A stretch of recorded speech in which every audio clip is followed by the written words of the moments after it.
अस्सलाम वालेकुम नाज़रीन, आप देख रहे हैं प्रोग्राम सिटी एट 10। मैं हूं आपके साथ आपकी मेज़बान रमशा कमल। मेरा आपका साथ होता है 10 बजे से लेकर 12 बजे तक, और इस मॉर्निंग शो में हम बहुत सारी टॉप स्टोरीज शामिल करते हैं, बहुत सारे तबसरे और तज्ज़िये होते हैं, और साथ साथ हमारे जो टॉपिक्स होते हैं उस पर भी आगाही फैलाने और आगाही लेने की कोशिश करते हैं। तो आइए आज का शो का आगाज़ करते हैं, और सबसे पहले कुछ अच्छी बात शामिल कर लेते हैं। सबसे पहले तो सवाल ये कि आपने कभी सोचा है कि कुछ इंसान तरक्की की मनाजिल जो है वो दूसरों की निस्बत जल्दी क्यों हासिल कर लेते हैं? क्यों कुछ अफराद जो है उनको माशरे में कामयाब और कुछ को नाकाम कहा जाता है?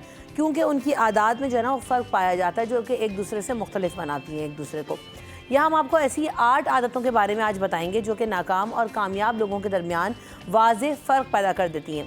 तो सबसे पहली बात ये कि नाकाम लोग जो हैं वो हर वक्त एतराज़ करते रहते हैं और दिल में कीना रखते हैं, जबकि कामयाब लोग तारीफ़ करते हैं और दूसरे लोगों को माफ़ कर देते हैं। इसी तरह नाकाम लोग जो हैं वो तब्दीली से घबरा जाते हैं, लेकिन कामयाब लोग तब्दीली को वेलकम करते हैं, गले लगाते हैं और घबराते नहीं हैं, उसका सामना करते हैं। नाकाम लोग हर मामले में ख़ुद को हकदार समझते हैं, जबकि कामयाब लोग हर हाल में शुक्रगुजारी करते हैं। नाकाम लोग अपनी नाकामी का इल्ज़ाम दूसरों पर लगाते हैं, लेकिन कामयाब लोग ऐसा नहीं करते, बल्कि नाकामी की ज़िम्मेदारी कबूल करते हैं और उसको समझते हुए आगे बेहतर करने की कोशिश करते हैं। नाकाम लोगों में कुछ नया सीखने का जज्बा नहीं होता, जबकि कामयाब लोग हमेशा कुछ ना कुछ नया सीखने के ख्वाहिशमंद रहते हैं। नाकाम लोग दूसरों की नाकामी पर खुश होते हैं क्योंकि वो दूसरों की कामयाबी देखना नहीं चाहते, और कामयाब लोग जो हैं वो दूसरों को कामयाब देखना चाहते हैं, आगे बढ़ाना चाहते हैं ताकि ख़ुद भी आगे बढ़ें और जो है वो ज़िंदगी में एक से दूसरे के साथ मिलकर आगे बढ़ते जाएं और तरक्की की मनाजिल को तय करें। इसी तरह नाकाम लोग बेमकसद ज़िंदगी जी रहे होते हैं, जो उन्हें समझ नहीं आ रहा होता वो क्या चाहते हैं, जबकि कामयाब लोग मंसूबे के साथ हर काम को अंजाम देते हैं और अपने मकासद को पूरा करने की जी तोड़ कोशिश करते हैं। इसी तरह नाकाम लोग दूसरों से मालूमात छुपाते हैं, ये सोचकर कि कहीं वो हमसे आगे ना निकल जाएं, लेकिन कामयाब लोग दूसरों तक मालूमात को पहुंचाते हैं, इल्म बांटते हैं, और क्योंकि ये हमने देखा है कि कौल भी है कि इल्म बांटने से बढ़ता है, घटता नहीं है। तो कुछ कामयाब और नाकाम लोगों का कंपैरिजन्स और उनकी आदत हमारे सामने थी, जो कि हमने कहा कि चलें आपसे ज़रूर जो है इस बारे में तस्करा करें। और हम सब ये कहते हैं ना कि सीखते रहना चाहिए, हमें जानते रहना चाहिए, और अपने आप को ग्रो कराने के लिए, अपने आप को बेहतरी की तरफ ले जाने के लिए कोई भी ऐसी बात जो किसी के भी दिल में उतर जाए, इस प्लेटफॉर्म के थ्रू हम छोटी सी कोशिश ये करते हैं। तो वेलकम करते हैं हमारे मेहमानों को शो में। मेरे साथ जो है वो महराज अख्तर साहब मौजूद हैं, वेलकम टू द शो, और जो है वो अरशद खान साहब भी मौजूद हैं। अस्सलाम वालेकुम, कैसे हैं आप दोनों? क्या टिकर्स बना रहे हैं, कौन सी खबर? बस ये शरफ फैसल पे आग की अभी इत्तला मिली है बिल्डिंग में, और वो कोई नीचे कमर्शियल नहीं होती रेस्टोरेंट है, तो रेस्टोरेंट वहाँ पे। अच्छा, तो ज़्यादा है कि कम है? अभी वो तो जो फुटेज आई है वही मैं देख रहा था, तो उसमें सामने ही फ्रंट पे एसी वगैरह लगे हुए, वहाँ से आग निकल रही है। अच्छा जी, तो अल्लाह ताला जो है वो अपना करम करे। आप जो है वो कामयाब लोगों में ही आपका भी शुमार होता है महराज भाई, क्योंकि आप लोग सब यहाँ पर मौजूद हैं माशाल्लाह, एक अरसे से जो है अपनी फील्ड में एक्सेल कर रहे हैं, बच्चे बड़े हो गए हैं, बच्चे पढ़ा लिए, तो यही कामयाबी का राज है। बिल्कुल। तो आपने कैसे जो है वो ज़िंदगी में इन गोल्स को अचीव किया, या आप गोल सेटर हैं कि नहीं हैं, या बस जो हो रहा है चल रहा है तो आप उसमें you go with the flow? दोनों बातें हैं। अच्छा जी हाँ, दोनों बातें हैं, और बात यह है कि आपने ये जो 8 बातें की हैं ये बिल्कुल सच्ची बातें। इसमें हमें कोशिश ये करनी चाहिए कि अगर हम कोई जूनियर अगर हमारे पास आता है कि फ़र्ज़ करें सपोज़, तो हम उसको काम सिखाएं, ठीक है ना, और उसको आगे बढ़ने में मदद दें। तो इसमें मैंने तो जितने लोगों ने ऐसा किया उनको हमेशा कामयाबी देखा है। बिल्कुल ऐसा। और एक सबका ऐसा भी है कि जो चाहता है कि कोई जूनियर जो है वो सीनियर बन ही ना सके और आगे ना आ सके। हाँ। बहुत सारे लोग इस वजह से जो है वो पीछे रह जाते हैं। तो आपने जो 8 बातें की हैं ना, उनमें सारी बहुत अहम बातें थी। तो हमें कोशिश ये करनी चाहिए बज़ाते खुद जो है कि देखिए, हर इंसान अपना नसीब लेके जो है वो आगे बढ़ रहा होता है। तो आप उसको हेल्प कर देंगे तब भी वो कामयाब हो जाएगा, और आप नहीं करेंगे तो तब भी उसने कामयाब होना है, ठीक है ना। तो उसमें आप अगर उसकी मदद कर देंगे तो आप शामिल हो जाएंगे उसके सफ़र में। अच्छा, हमारे यहाँ जब ये सीनियर जूनियर की बात की, और एक और चीज़ है कि रिपोर्टर्स का मिजाज अमूमन कुछ का ये भी होता है, कुछ का तो बिल्कुल ऐसे कि मैंने देखा है कि बहुत ज़्यादा हेल्प करते हैं, क्योंकि मैंने भी रिपोर्टिंग की और बहुत स्टार्ट से की, तो उसमें था कि मेरे जितने भी सीनियर्स थे वो वाकई बहुत ज़्यादा हेल्प करते थे कि कोई कॉन्टैक्ट नंबर चाहिए, किसी से जो है वो स्टोरी करनी है, कुछ समझ नहीं आ रहा है पूछने का। इसी तरह जब एंकर बनी तो भी बहुत सारे मेंटोर्स ऐसे मिले कि जो मुझे बताते थे कि भाई नहीं, आपने इस तरह से तैयारी करनी है, या आपको ये सवाल पूछने चाहिए, रिलेटेड स्टोरी है। तो अच्छे सीनियर्स का मिलना भी जो है ना अशरफ भाई बड़ी नेमत होता है। लेकिन रिपोर्टर्स में उमूमन कुछ में ये भी होता है कि नहीं भाई, अगर कोई कॉन्टैक्ट है तो नहीं देंगे, या किसी को स्टोरी बताएंगे नहीं, कि बस मैं कर लूँगा सब कुछ। तो ऐसे आप कौन सी वाली कैटेगरी में आते हैं? मुझे तो पता है खैर, अशरफ भाई इज़ वेरी हेल्पिंग, हमेशा मदद करते हैं कि जो भी बात हो तो अशरफ भाई फौरी तौर पर खैर हेल्प करते हैं। लेकिन कभी आपका वास्ता पड़ा है ऐसे मीचने लोगों से? वो तो फील्ड हमारी ऐसी है, लेकिन ये है ना कि जैसे हमने मुर्गी देखी अपने बच्चों को कैसे लेके चलती है, हाँ। तो सेव करके भी और सारा उनको खाना कैसे खाना है क्या है सब सिखाती है। तो उसी तरीके से जैसे हमारे मेरे भी जो ऐसे उस्ताद रहे हैं, तो मैं जो इंस्टीट्यूट है बिजनेस रिकॉर्डर, आज टीवी, फिर वहाँ से हम आगे निकले, तो वहाँ पे जो हमारे जो सीनियर्स थे, तो एक जो थे जो हमारे डायरेक्टर न्यूज़ भी थे, उनका तो इंतकाल हो गया मरूम, मैं उन्होंने बैठा के बहुत देर मासूम उस्मानी साहब, तो मासूम उस्मानी साहब तो अभी जिंदा है। जी वो तो जिंदा है, वो तो डायरेक्टर न्यूज़ वापस आ गए हैं वहाँ पे आज टीवी में। अच्छा। तो मासूम उस्मानी साहब बहुत नाइस बंदे थे।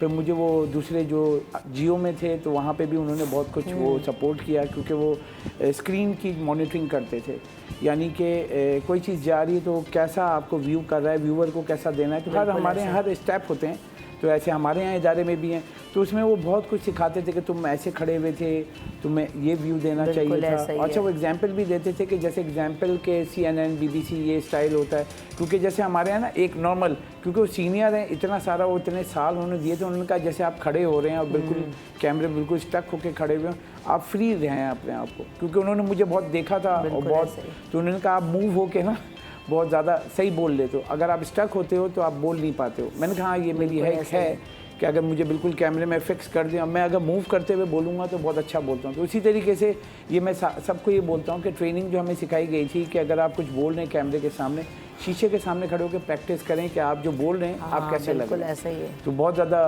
प्रैक्टिस भी की। कभी कभी जो दोस्त हैं वो ये बोलते भाई थोड़ा ब्रेक लगा लिया करो। हाँ लगा ले अब लगा ले। अच्छा, मुझे भी एक बड़ी अच्छी टिप मिली ना, ये सारी टिप्स तो हमें मिली कि कितना जो है डिस्टेंस रख के पाँव में आपने खड़े रहना है, ताकि आप देर तक भी बीपर अगर दे रहे हैं और खड़े हैं तो आप थके नहीं। इसी तरह पॉस्चर क्या होना चाहिए, ड्रेसिंग क्या हो, कलर्स का इंतखाब क्या हो, बूथे में लगाना क्या है, ताकि आप प्रेजेंटेबल भी लगें। इवन रिपोर्टर्स भी मैं तो कहती हूँ कि उनको प्रेजेंटेबल और अच्छा साफ़ सुथरा दिखना चाहिए स्क्रीन पर। लेकिन एक बड़ी मज़े की टिप पता है मुझे क्या मिली थी? जब मैं स्टार्टिंग में फील्ड में आई तो मेरी ना वॉइस इतनी टोन्ड नहीं थी, ज़ाहिर है कच्ची आवाज़ थी और तकरीरें कर करके वो गला जो है ना फट चुका था, क्योंकि इतनी ज़्यादा कॉम्पिटिशन्स और वो सब होते थे उस ज़माने में, तो खैर बहुत ज़्यादा। तो फिर मुझे एक टिप मिली, और वही जियो में ड्यूरिंग द ट्रेनिंग, कि मटका लो और मटके में जो है ना वो आवाज़ उसमें बोलो और सुनो कि जब तक उसका इको और जो है ना वो नेज़ल ख़त्म ना हो जाए तब तक तुमने इसमें प्रैक्टिस करनी है। और वो वाकई उसने मुझे इतना हेल्प किया। मैंने कहा अच्छा ये कैसे टोन होगी वॉइस एक टोन में आ जाए, बिल्कुल ऊपर नीचे ना हो वॉइस ओवर्स करते में। तो मेरी ज़िंदगी का तो मतलब वो बहुत ही एक अच्छा एक्सपीरियंस भी था और मैंने सीखा भी वही सीनियर्स की बदौलत। और आपको कामयाब लोग जो हैं वो कामयाब बनाते हैं। तो आज मैं यहाँ पर मौजूद हूँ और इसी वजह से कि बहुत छोटी छोटी चीज़ों पे मेरे अपने सीनियर्स ने काम किया। तो ये थोड़ी सी बात होती है कि ज़िंदगी में जो है ना अगर आप किसी और को आगे बढ़ाएंगे तो आप ख़ुद भी आगे बढ़ेंगे। अगर आप लेग पुलिंग करेंगे तो हम पीछे रह जाएंगे। और इसका इंडिविजुअली तो भी हमने देखा है और बतौर जो है ना वो कौम भी हम इसका मसला देख रहे होते हैं कि हम एक दूसरे की टांग खींचते हैं। हमारे यहाँ लसानियत के बड़े इशूज़ हैं। हम कहते हैं ना कि जी अगर महाजिर हैं तो एक दूसरे की टांग खींचेंगे तो हम किसी को आगे नहीं बढ़ाना चाहेंगे, जबकि कोई कम्युनिटी से उठकर आएगा, चाहे वो मेमन बरादरी हो, चाहे वो हमारे जो है ना वो पंजाबी स्पीकर्स हो, सिंधी, तो वो एक दूसरे को कहते हैं कि नहीं यार हम आएँ तो तू भी आओ। तो जब तक हम इस चीज़ को अडॉप्ट नहीं करेंगे, अच्छी चीज़ है कि आप आगे बढ़ें तो ख़ुद भी अपने लोगों को आगे बढ़ाएं, अपने फैमिली मेम्बर्स को आगे बढ़ाएं। ये ना करें कि मैं अगर अच्छा कमा रहा हूँ तो अगला ना कमाए, भाई मैं ही अच्छा कमाता रहूँगा या मैं ही ज़िंदगी में आगे बढ़ूँगा। तो ज़बरदस्त बात। और इसके साथ साथ आज की जो टॉप स्टोरीज हैं उस पर नज़र डालते हैं। शहर के मुख्तलिफ़ इलाकों में जो ट्रैफिक की रवानी मुतासर है, ये रोज़ाना की बात हो गई है। इस पर कितनी बात करें क्योंकि मसला हल होता हुआ नज़र नहीं आ रहा और हम सब भी इसका बहुत ज़्यादा शिकार हैं। रोज़ाना ट्रैफिक जैम में फंसते हैं, रोज़ाना ट्रैफिक की सूरत हाल ख़राब होती है और जो है वो लोग एंजाइटी में, ट्रैफिक एक्सीडेंट्स भी हो रहे हैं, हादसा हो रहे हैं, लेकिन कोई सुनवाई नहीं है। अच्छा, दूसरी तरफ तेल की जो आलमी कीमतें हैं वो तेज़ी से कम हुई हैं और मुसलसल कर्ज़े की वापसी के बावजूद 6 सितंबर तक स्टेट बैंक के ज़र मुबादला ज़खायर तकरीबन 9.5 अरब डॉलर्स जो हैं वो हैं। महंगाई की तवक्कुआत और कारोबारी इदारों के एतमाद में बेहतरी आई है और जुलाई अगस्त 2014 के दौरान FBR की टैक्स वसूली जो है वो हदफ से कम थी। इस पर मज़ीद भी बात करेंगे। इसके अलावा सिंध में इलेक्ट्रिक टैक्सी जो है वो उसका मंसूबा, उसमें हम देख रहे हैं शर्जील मेमन से ऑटो कंपनीज़ के नुमाइंदों की मुलाकात हुई है और उन्होंने ये कहा है कि फ़ीमेल टैक्सी सर्विस में मुतारिफ़ कराने के लिए कहा गया था, तो उसके लिए जो इलेक्ट्रिक टैक्सी है उसके लिए मंसूबे के लिए कोशिशें तेज़ कर दी गई हैं और जो मोटर कंपनीज़ हैं, ऑटोमोबाइल कंपनीज़ हैं, उनसे मुलाकातें हो रही हैं ताकि जल्द अज जल्द इस मंसूबे पर काम किया जा सके। इसके अलावा सिंध यूनिवर्सिटी ने 1 साल के दौरान 3 करोड़ 20 लाख रुपए की बिजली बांट दी और यूनिवर्सिटी की रिहायशी कॉलोनियों में मुफ्त बिजली फराहम होने का इंकशाफ हुआ है और public account committee Sindh assembly का इजलास हुआ जहां पर माली हिसाबात पर बहस हुई सिंध यूनिवर्सिटी के, तो यहां पे पता लगा कि 3 करोड़ 20 लाख रुपए यूटिलिटी बिल्स की मद में खर्च किए गए हैं। ऑडिट रिपोर्ट ये बताती है। इसके अलावा गवर्नर सिंध ने 11 रबीउल अव्वल की आम तातील के लिए वज़ीर आज़म को ख़त लिख दिया है और वज़ीर आज़म, वज़ीर आला सिंध और चेयरमैन पैमरा को ख़त लिखा है जिसमें आम तातील की तजवीज़ दी गई है 11 रबीउल अव्वल को अनाउंस किया जाए और जो है ये भी कहा गया कि मजहबी जोशो खरोश से 12 रबीउल अव्वल जो है मनाया जाता है, एक दिन पहले से जुलूस निकाले जाते हैं, तैयारियाँ की जाती हैं। इसके अलावा जबल सवारी पर भी 11 और 12 रबीउल अव्वल यानी 16 और 17 सितंबर को पाबंदी होगी और सिक्योरिटी के पेश नज़र जो है वो पाबंदी लगाई गई है शहर में भी और सिंध के मुख्तलिफ इलाकों में भी। इसके अलावा स्टेट बैंक ऑफ पाकिस्तान ने नए बैंक के जो नोट हैं उसके हवाले से वजाहत पेश की है जिसमें ये कहा गया है कि जनवरी में बैंक नोटों की जो सीरीज़ है उसकी डिज़ाइनिंग का आर्ट मुकाबला शुरू किया गया था और डिज़ाइंस का ऐलान 5 सितंबर को किया गया। मुकाबले का मकसद फ़नकारों की हौसला अफजाई करना था, स्टेट बैंक ने ऐसा कहा है और एक डिज़ाइन को फ़नी मयार और मजहबी तनू की बुनियाद पर कामयाब करार दिया गया। इस हवाले से भी हम मज़ीद बात करेंगे और साथ साथ जो है वो ख़बरों के सिलसिलों पर डिस्कशन भी करेंगे। तो सबसे पहले ये जो नोटों वाला मसला है, हमने देखा था अशरफ भाई कि जो डिज़ाइन था तो वो फाइनल कर लिया गया है कि जो मुकाबले में एक अनाउंस किया गया या उसमें भी अभी चेंजेस किए जाएंगे? देखें, कल स्टेट बैंक ने वजाहत दी है। देखिए, वो एक ही हुआ था कि जो जनवरी में एक इन्होंने कहा था नए जो नोट हैं वो ला रहे हैं, उसके लिए जो आर्ट वाले हैं, जो आर्ट का काम करते हैं, डिज़ाइन का काम करते हैं, आर्टिस्ट हैं, उनको जो है ये चांस दिया कि आप एक अपना एक व्यू थ्रू बना के दें कि क्या कैसा होना चाहिए नोट। तो उन्होंने कहा कि हमने उनको हौसला अफजाई के लिए प्लान किया था ताकि उनको कुछ इनाम देंगे और कि कितना इंटरेस्ट है। एक दो नोट भी तो शेयर भी तो किए गए थे, वो क्या फाइनल हो गए या वही इनाम है? वो नहीं, यहाँ पे वही वजाहत की थी मैंने, वही मैं भी निकाला था स्टेट बैंक का और ये जो बताया कि जो मुकाबला हुआ था और फातिहा जो हुए जो विनर हुए थे उनको इनाम देने का हुआ था, लेकिन ये कहा है कि मुकाबले में नताइज को ज़राए अबलाग और बाज़ अवामी हल्कों में जो नए बैंकों नोटों की सीरीज़ के डिज़ाइन को शॉर्ट लिस्टिंग की ताबीर दिया था, यानी कि अब यही फाइनल होने, ऐसा कह रहे हैं नहीं है। और ये कहा है कि ये जो नोट उन्होंने दिए थे डिज़ाइन, ये उनके लिए एक आकाश थी, हम ये बैंक नोट नहीं आ रहे हैं। बैंक नोट आलमी इदारे हैं, बैनुल-अक़वामी इदारे जो उसकी सिक्योरिटी फ़ीचर्स होते हैं उसकी डिज़ाइन करते, पूरी दुनिया में ये होता है, वो सर्विसेज देते हैं और उससे वो state bank of Pakistan services ले रहा है, उस सर्विसेज के उसको चार्जेस पे करेगा और जब वो बैंक नोट बनकर आ जाएंगे तो दिसंबर के अख्ताम पर वफाकी हुकूमत को डिज़ाइन जो है दिए जाएंगे, फिर वफाकी हुकूमत फ़ैसला करेगी यानी असम्बली को भेजे जाएंगे और असम्बली उसको फाइनल करेगी, उसके बाद प्रोसेस शुरू होगा इसकी छपाई का। अच्छा, तो महराज भाई आपने वो नोटों के डिज़ाइन देखे? सोशल मीडिया पे तो काफ़ी ज़्यादा तस्वीरें जो है उसकी आई हुई थी, कैसे लगे आपको? डिज़ाइन तो बहुत अच्छे थे। देखिए, नोट तो किसी भी डिज़ाइन का हो मेरे ख्याल में वो सबको अच्छा ही लगता है लेकिन अच्छे बहरहाल डिज़ाइन उसके अच्छे थे, लेकिन इसके साथ जो एक नई बात जो उसके साथ जोड़ी गई थी ना कि जी कुछ एक तो ये भी बताया गया था कि नोट पुराने नोट जो है वो उसको चेंज किया जा रहा है, बंद हो रहे हैं, 5000 का नोट बंद हो जाएगा। तो वो एक अजीब सा खौफ रास्ता लोगों में फैला था कि भाई ये क्या हो रहा है और इसकी ज़रूरत क्यों पेश आ रही है। सही, ठीक है ना। अब अगर इसकी ज़रूरत इसलिए पेश आ रही है कि जाली नोट ज़्यादा बनने शुरू हो गए तो ये भी कोई बात नहीं, क्योंकि अगर अभी नया नोट भी आ जाता है मार्केट में स्टेट बैंक की तरफ से तो विद इन अ वीक उसके जाली नोट छप जाएंगे। बिल्कुल ऐसा ही, उसकी रोकथाम के लिए जो ना वो इसकी रोकथाम के लिए काम करना चाहिए, ना कि नोट बदले जाएं, क्योंकि वैसे ही हमारे यहाँ जो है वो 5 के सिक्के से हम शुरू हैं और जो है 5000 के नोट तक पैसे हमारे यहाँ बड़ा नोट जो है। बिल्कुल ठीक, ब्रेक लेते हैं, ब्रेक के बाद हाजिर होंगे।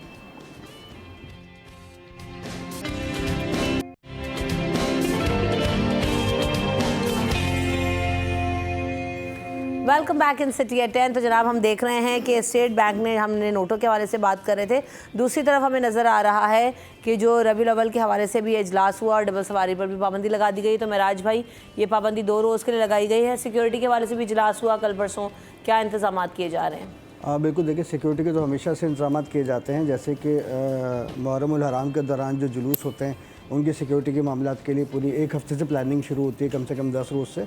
तो उसी तरह ये प्लानिंग की जाती है। इसमें भी पुलिस की जो है नफरी जो है बड़ी तादाद में हिस्सा ले रही है। अच्छा, ये थोड़ा सा जुलूस जो 12 रबीउल अव्वल का है ये थोड़ा डिफरेंट होता है, क्योंकि अमूमन हमने देखा है कि मुहर्रम उल हराम के जो जुलूस होते हैं उसमें तो एक रूट फिक्स होता है ना, सही। तो इसमें थोड़ा सा तब्दीली होती है कि शहर के मुख्तलिफ इलाकों से छोटे बड़े बहुत सारे जुलूस निकलते हैं और वो अपने अपने रूट्स पर और अपनी अपनी शाहराहों पर होते हुए फिर वो नुमाइश चौक पर पहुँचते हैं, जिसके बाद नेस्टर पार्क में जो है वो सारे जमा भी हो जाते हैं।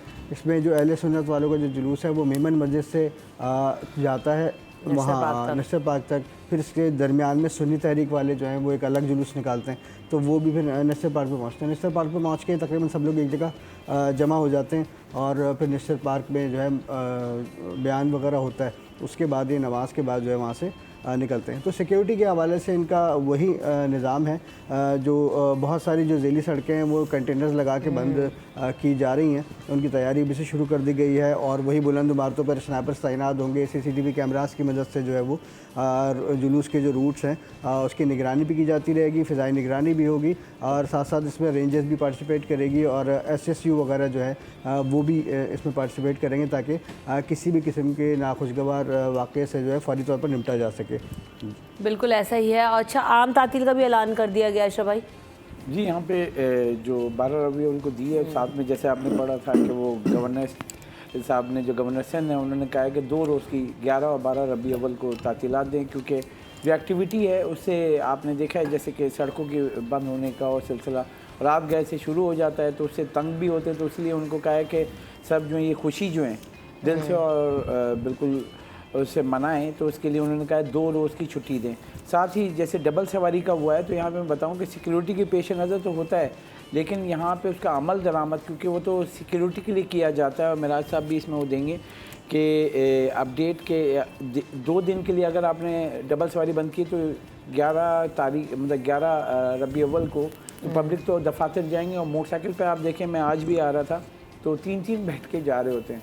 अब डबल सवारी के लिए उनकी मुश्किलात फिर बढ़ जाती हैं, यानी कि अगर आप एक दिन रखते हैं 12 रबीउल अव्वल का, तो क्योंकि ये इतनी बड़ा शहर है, इतनी बड़ी आबादी वाले शहर में लोग अपने दफातर भी जाते हैं, ज़्यादातर मुलाजमीन जो हैं फैक्ट्रियाँ जाते हैं, 7 इंडस्ट्री जोन हैं, तो नौकरी के लिए जाते हैं, तो मजबूरी है, महंगाई इतनी है, तो एक मोटरसाइकिल पे 3-3 लोग, आप भी आ रही होती कॉजवे पे देखती होंगी इंडस्ट्री जोन में, ट्रांसपोर्ट का सिस्टम भी तो तबाह है ना। तो ये है सिलसिला। तो वो ये सब देख के करना चाहिए कि आवाम को भी मुश्किलात नहीं हो, आप फैसला करें, ठीक है, ज़बरदस्त, लेकिन आप 2 रोज़ की अगर दे रहे हैं डबल सवारी की सिक्योरिटी के नाम पे, तो उस पर अमल दरामद भी हो।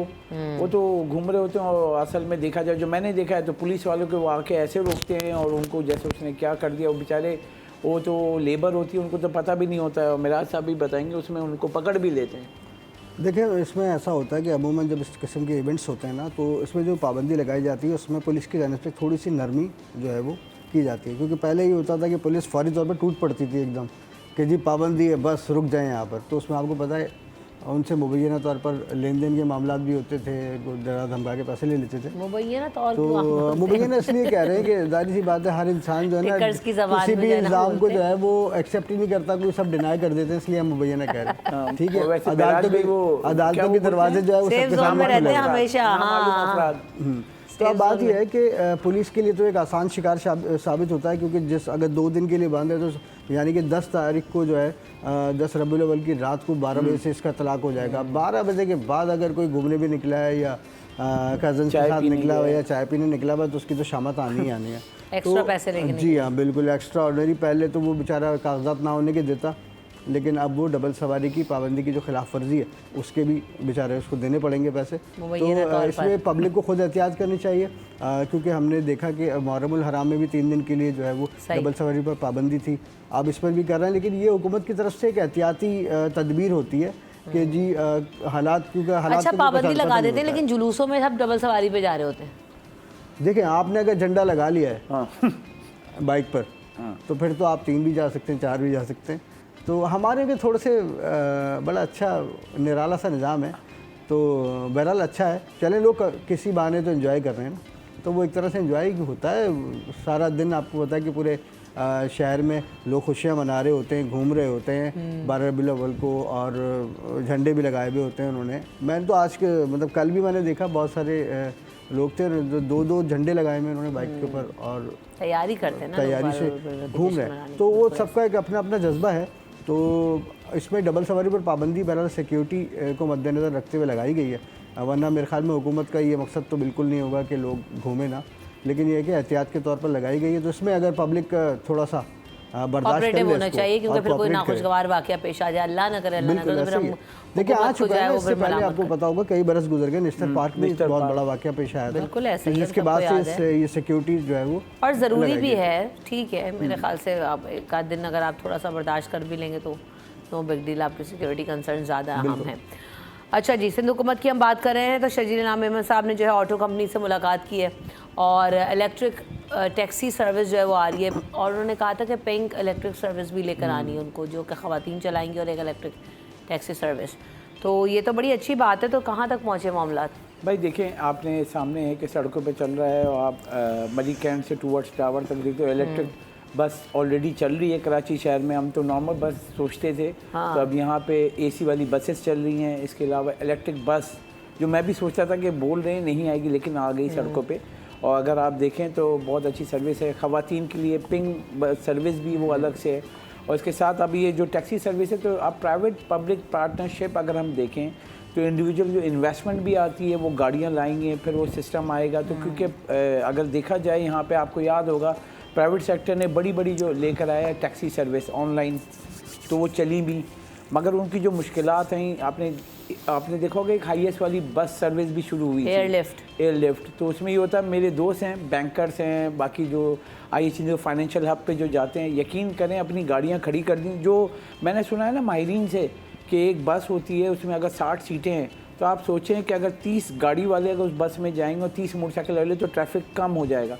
वो एग्जाम्पल मैंने देखा था, मेरे सारे दोस्त उस एयरलिफ्ट वाले से बिल्कुल दोस्ती हो गई थी, और वो आई चिंदी को उनका बैंकर है, तो 3-4 बैंकों के आप यकीन करें हाईएस्ट भरी भी जाती थी, टाइमली सब खड़े हुए होते थे, और कह रहे 35 मिनट हमें वो पहुंचा देता था, और कोई फटीक भी नहीं। और नॉर्मल कह रहा है पैसे कितने बच रहे थे, 100 रुपये जाना, 100 रुपये आना, 200 रुपये देखिए। नहीं तो वो इतनी कामयाब नहीं, उसकी वजह क्या थी, क्यों बंद हो गई? देखिए उसमें रुकावटें ये आई, हिंड्रेंस जिसे हम कहते हैं, कि जैसे ऑनलाइन सर्विस आई टैक्सी की, उसमें रुकावटें अजीब अजीब मंतकें हैं कि ये लाइसेंस चाहिए, वो लाइसेंस चाहिए, फिर आप मुतलका इदारे तंग करना शुरू हो गए। क्योंकि प्राइवेट सेक्टर जब आता है ना, तो आप यकीन करें इतने सारे इदारे आ जाते हैं उस काम को रोकने के लिए। लेकिन शजील इनाम मेमन जब लेकर आए, तो इन्होंने क्योंकि गवर्नमेंट की इनटेक डाली उसके अंदर, जैसे बस सर्विस आई।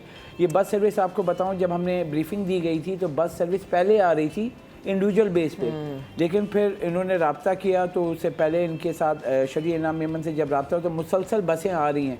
जैसे कि हम इलेक्ट्रिक बसें देखें, आप इलेक्ट्रिक जो टैक्सी की बात करें, तो ये चार्जेबल होंगी। और यहाँ पे जो फ्यूचर प्लान बताऊँगा, ये सिर्फ कराची तक महदूद नहीं है, पूरे सिंध की ये प्लान है।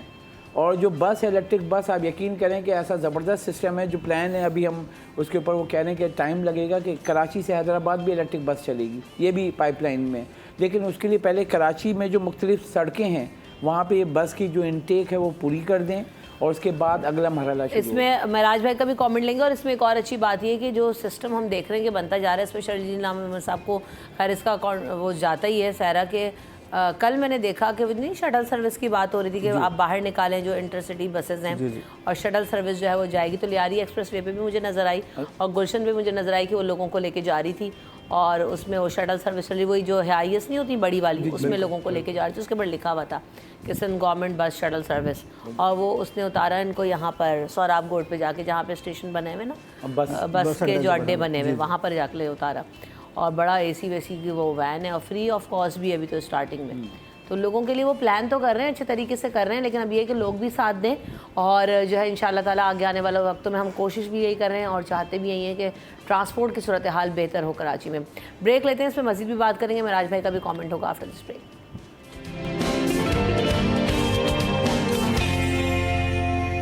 Welcome back in city at 10। तो जनाब हमारी आज की जो मेहमान हैं उनका तारुफ भी आपसे करवाते हैं। मिस पाकिस्तान वर्ल्ड 2023 इस वक्त मेरे साथ शामिल गुफ्तगू होंगी, शो का हिस्सा होंगी शफीना पटेल शाह को वेलकम करेंगे आज हम सिटी एट 10 के प्लेटफॉर्म पे। अस्सलाम वालेकुम शफीना, वेलकम द शो। और शफीना को ये भी एजाज़ हासिल है कि शफीना ने ना सिर्फ मिस पाकिस्तान वर्ल्ड होने के साथ बल्कि बॉलीवुड मूवी में भी काम किया है, और हम सब उस मूवी को जानते भी हैं कि जो एनिमल मूवी आई उसमें जो बॉबी देओल की सेकंड वाइफ बनी वो शफीना ने उसमें एक्ट किया है। तो शफीना बड़े अच्छे अच्छे एक्सपीरियंसेस आपको हो रहे हैं। तो starting with miss Pakistan world, कैसे इसमें पहुंची और जो है वो शुरू से शौक था, क्या था, किस तरह से फैशन इंडस्ट्री में आई, प्रोसेस बारे में बताएं और कैसा एक्सपीरियंस रहा? अच्छा ठीक है। तो एक्चुअली मैं 12 साल थी जब मैंने फील किया मैं एक्टिंग और मॉडलिंग काम करना चाहिए। मेरे अबू एक्टर था, मेरी अम्मी एक्ट्रेस थी, लेकिन उससे पहले मैं काफ़ी शाय थी चाइल्ड, अभी थोड़ा सा है लेकिन उस टाइम बहुत। तो मैंने ड्रामा क्लास से शुरू किया, 12 साल थी उस टाइम शुरू किया मेरी एक्टिंग इंटरेस्ट शौक।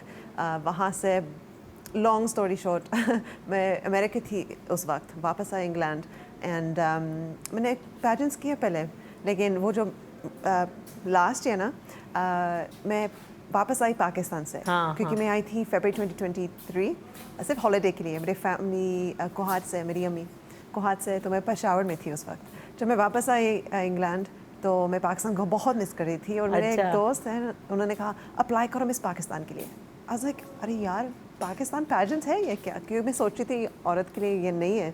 तो मैंने अप्लाई किया, वहाँ से ऑनलाइन था सारे स्टेजेस, वो जो क्वेश्चन सवाल पूछते हैं और तस्वीर भेजते हैं, आप कर सकते हैं या क्यों करना चाहिए, तो वो स्टेजेस। तो मैं यहीं थी लाहौर में मई में, तो वहाँ क्राउनिंग सेशन वहाँ था।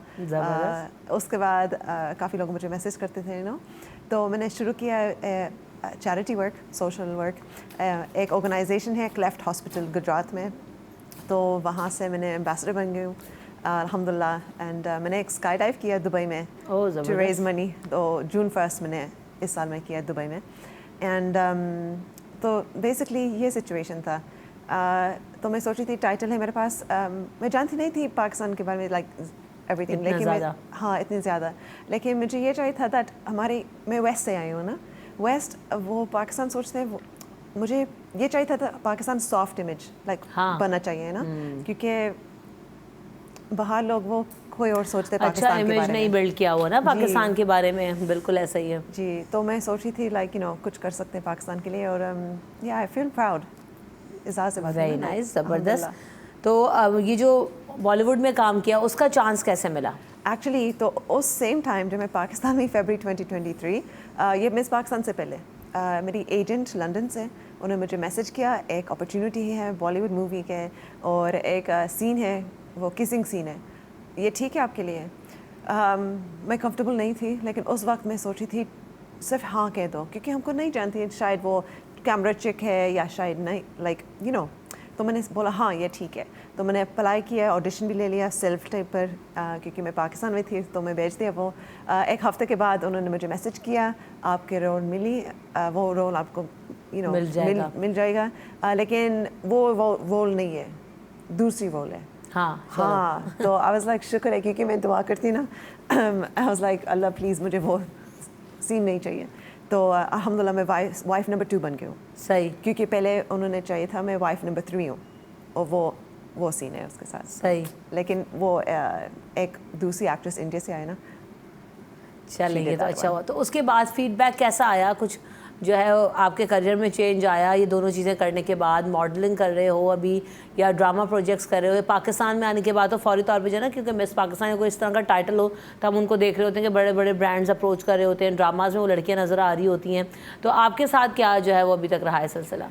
तो हाँ काफ़ी लोग मुझे मैसेज आए ना, हम ऐसे ब्रांड का सपोर्ट कर सकते हैं, लेकिन मैं सिर्फ एक औरत हूँ ना, हर चीज़ हम नहीं कर सकते, लेकिन मेरी ये शौक़ है एक्टिंग, तो ये मेरी फोकस है। तो अभी मूवीज़ है मेरे पास यूके में, काफ़ी ऑफ़र्स आए अभी पाकिस्तान में, लेकिन मैंने डिसाइड करना चाहिए लाइक कैसे कौन से प्रोजेक्ट्स करना चाहिए, और मेरी स्केड्यूल भी है क्योंकि मैं वापस जा रही हूँ इंग्लैंड, और प्रोजेक्ट भी है, पंजाबी मूवी है, इंडियन पंजाबी है और ब्रिटिश वाला भी है, तो डिपेंड करते हैं स्केड्यूल के बारे में, ये भी होता है। तो वो एनिमल मूवी के बारे में मिक्स्ड रिव्यूज़ था, क्योंकि थोड़ा सा कंट्रोवर्शियल है ना वो मूवी, तो काफ़ी लोग वो बहुत प्राउड फील करते थे, यू नो, एक पाकिस्तानी औरत इस बॉलीवुड में काम करते हैं। लेकिन और भी कमेंट्स आए, यू नो, लेकिन जो चीज़ आप करते हैं ना ज़िंदगी में, एवरीबडी विल से समथिंग। बिल्कुल ऐसे जी। अच्छा, पॉजिटिव के साथ वाकई नेगेटिव कमेंट्स भी आते हैं, तो how you deal with them? Negative comments मैं सिर्फ इग्नोर करती हूँ। ये लोग हैं ना, उनके पास वक्त है to comment on my social media, उनका छोटी लाइफ है ना तो वो भी फैंस है एक्चुअली, क्योंकि वो आपको फॉलो करते हैं ना। सही बात तो जस्ट इग्नोर करो हमेशा, लाइक पॉजिटिव को फोकस करना चाहिए ना हर चीज़। बिल्कुल ऐसे ही। तो आगे अभी आपने बताया कि यूके में भी आप अभी काम कर रहे हो, और अगर पाकिस्तानी मूवीज़ में काम करने का मौका मिलता है या ड्रामास में काम करने का मिलता है मौका, तो क्या उसको प्रायोरिटाइज़ करेंगी आप? जी बिल्कुल। मैं आते जा सकते हैं ना ईजिली, तो मुश्किल तो नहीं है मेरे लिए टू कम। सो या डेफिनेटली आई विल कंसिडर। तो या सो लेट्स सी, देखेंगे। वहाँ जो प्रोजेक्ट कर रहे हो वो क्या रोल्स हैं और किस तरह की मूवीज़ हैं, तो किस तरह के रोल्स हैं उसमें?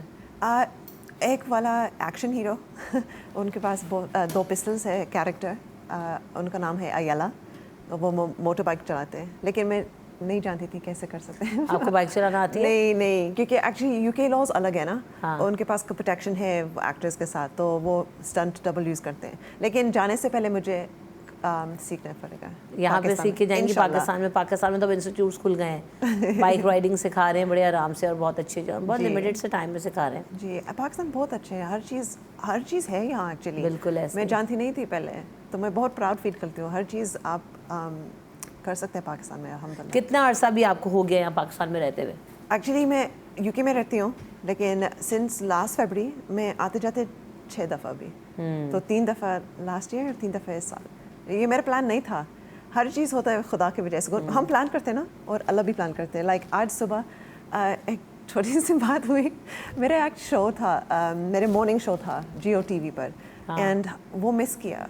लेकिन मैं आपको बता रही हूँ क्या हुआ।